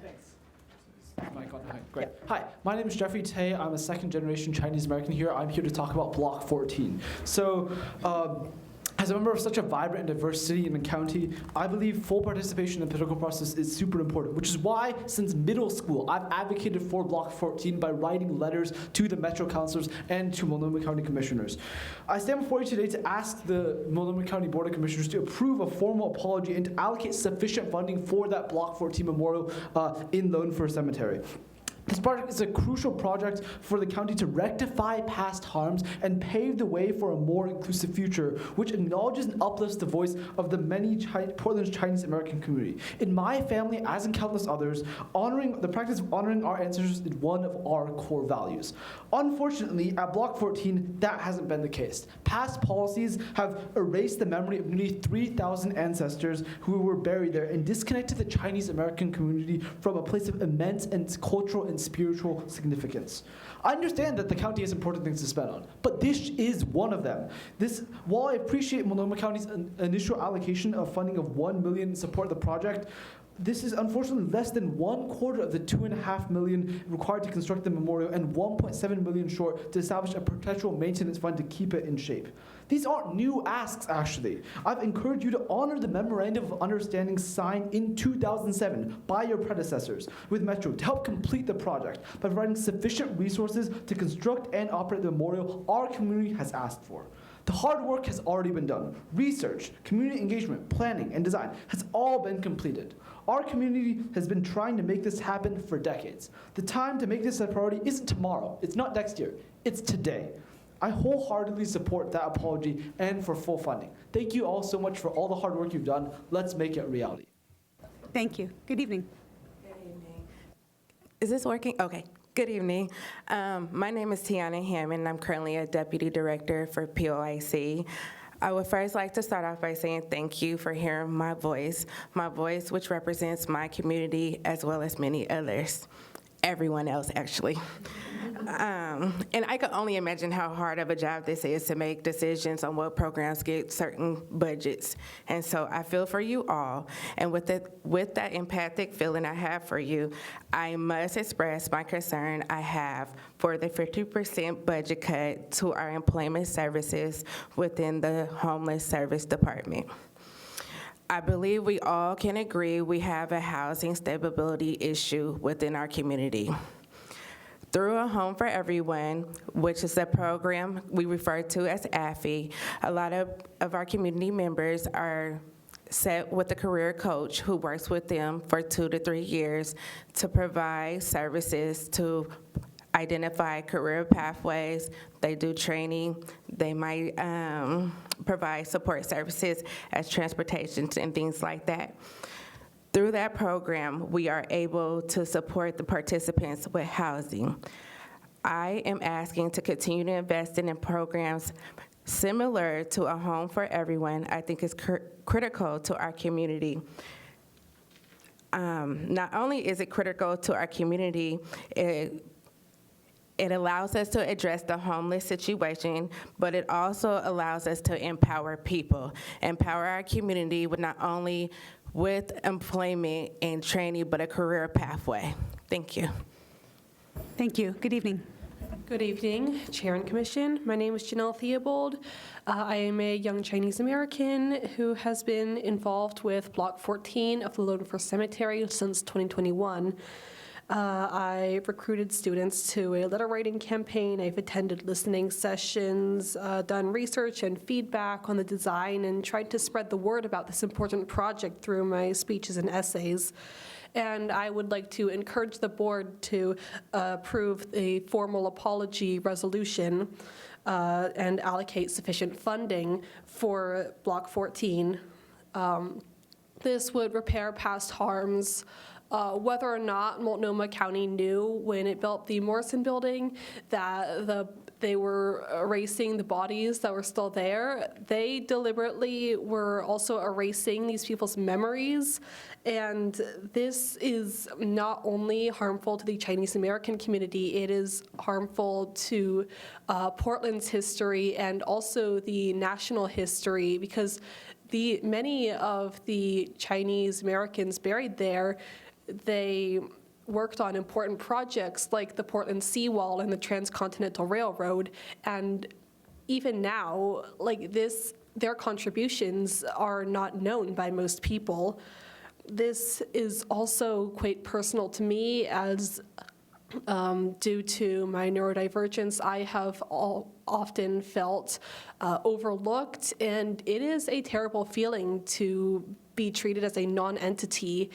And this would not just be a statement about recognizing the Chinese Americans at Block 14, but a statement that everyone's voices deserves to be heard. And while I appreciate that the county has already approved $1 million in budget to try to amend these past harms, I would encourage the county to honor the memorandum of understanding and to work with Metro to amend these past harms and make sure that we do not repeat our past mistakes. Thank you. Good evening. Good evening. My name is Rachel E.B. Lang. I'm a Multnomah County resident, a homeowner in Portland's Hazelwood neighborhood, and I'm the treasurer of AFSCME Local 2805 Multnomah Defenders, or MDI. Ms. Julia Brim Edwards is my commissioner. As commissioners, you guys are all charged with increasing public safety in our community. For me, that means battling the housing crisis, addressing mental illness, helping people quit dangerous drugs like fentanyl and meth, and encouraging criminal defendants to turn their lives around to stop the cycle of violence.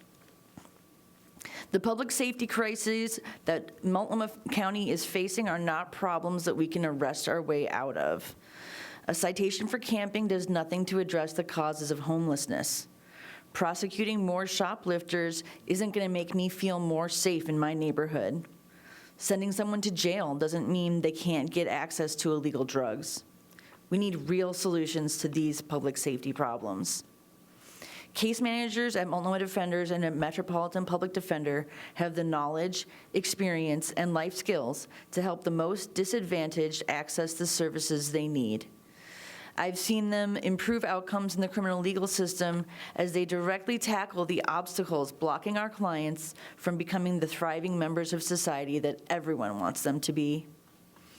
When locked in the county jail, often the only phone number you have is your public defender. Sometimes the only contact you maintain once released from jail is your lawyer. Please do not cut this lifeline when Multnomah County needs it most. Help our clients utilize this connection to access the available resources. Thank you. Thank you all. Next, we have Aaron Meechan, Patty Vasquez Pacheco, Matthew Mont, and Samantha Ratcliffe. The next group will be Madeline Linder, Sarah Modine, Anna Cruz, and Miranda Morales.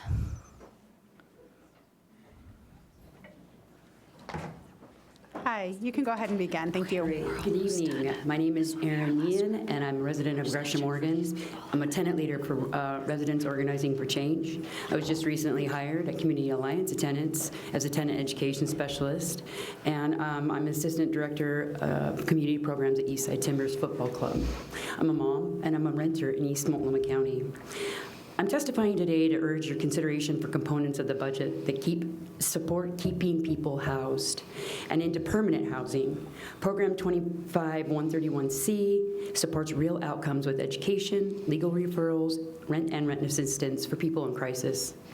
Shelter beds to homes work, but the hamster wheel of shelters and temporary programs do not help people if they do not have housing options attached to them. Housing is a human basic need for people to function. I'd like to share with you a quick personal story. I'm not going to give you any stats. You guys know the stats about barriers to sustainable housing. The reason why I started advocating for affordable housing is pretty simple. I needed it. My family, and we got it. It took almost a year of bouncing around with my family, my kids, and they struggled in school, developing relationships and having self-confidence, having their own space to put their belongings, a bathroom to go to the bathroom, a kitchen. It works. I've lived in Gresham now going on 6 years. It's the longest I've lived anywhere in my entire life, and I'll be 50 years old this summer. Programs that support single parents with low income, they work. However, it's not the story for two of my friends, and that's the reason why I'm still advocating for affordable housing. Two of my very closest friends who struggle to maintain stable housing for themselves and their child, they got sick. Jay worked and supported his son for 14 years. He lost his job, his ability to pay his rent, and 2 weeks after he died, I received the award for his housing voucher. Same thing happened to Angela. After she died is when I received that voucher for them to have safe, stable housing. I'm not saying that shelters don't work, and I know you guys have a tough job to do, and I appreciate everything that you are doing. So thank you for your time, and support this. Thank you.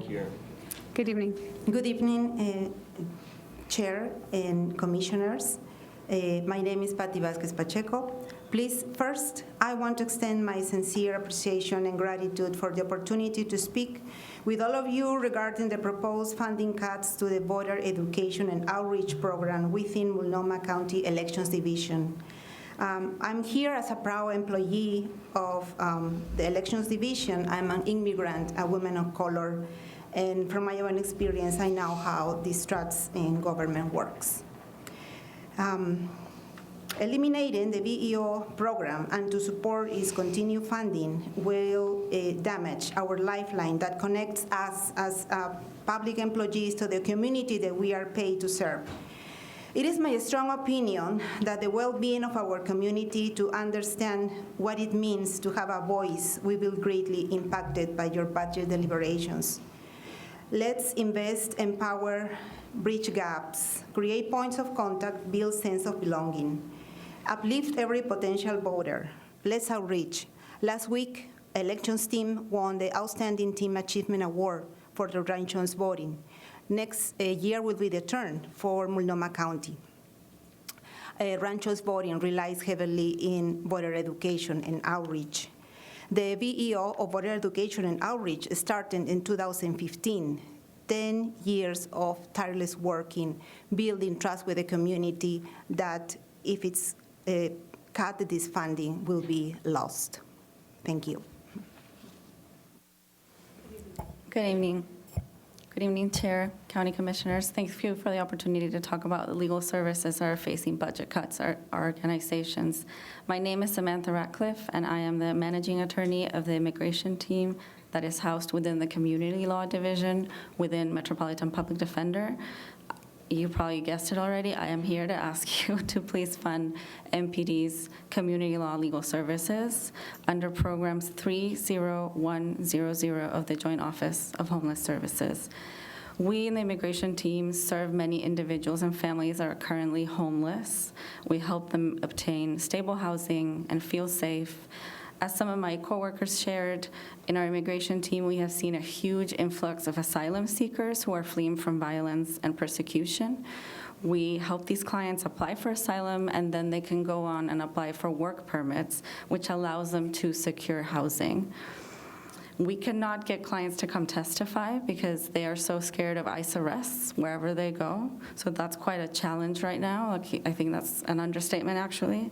At a time when immigrants are under attack, it is troubling to see services being cut that would help immigrants in any way. We need more services for immigrants right now, not less services. There's actually a shortage of services. We have wait lists. We have to refer people out. And what I mentioned before about asylum seekers, asylum is just one of the many services and types of immigration legal services that we provide within our immigration team in community law. And immigration services is just one of the several services that community law provides. The community law team also assists with waiving fines and fees, eviction defense, expungements. We remove barriers and improve people's lives. And then these people go forth and contribute to the community. So we're not just improving people's lives, we're also improving the community as a whole. So please fund these services. Thank you. Thank you. Good evening. Good evening, Chair. Good evening, Commissioners, Vice Chair. My name is Matthew Montgomery. I'm a legal assistant with the Community Law Division at Metropolitan Public Defender. Thank you all for having me. Just for a brief overview, I know some of my colleagues have already given, the goal of community law is to help people navigate out of the system and back into society by escaping collateral consequences. Collateral consequences, as defined by the Office of Justice Programs, are sanctions and restrictions imposed upon people because of their criminal record.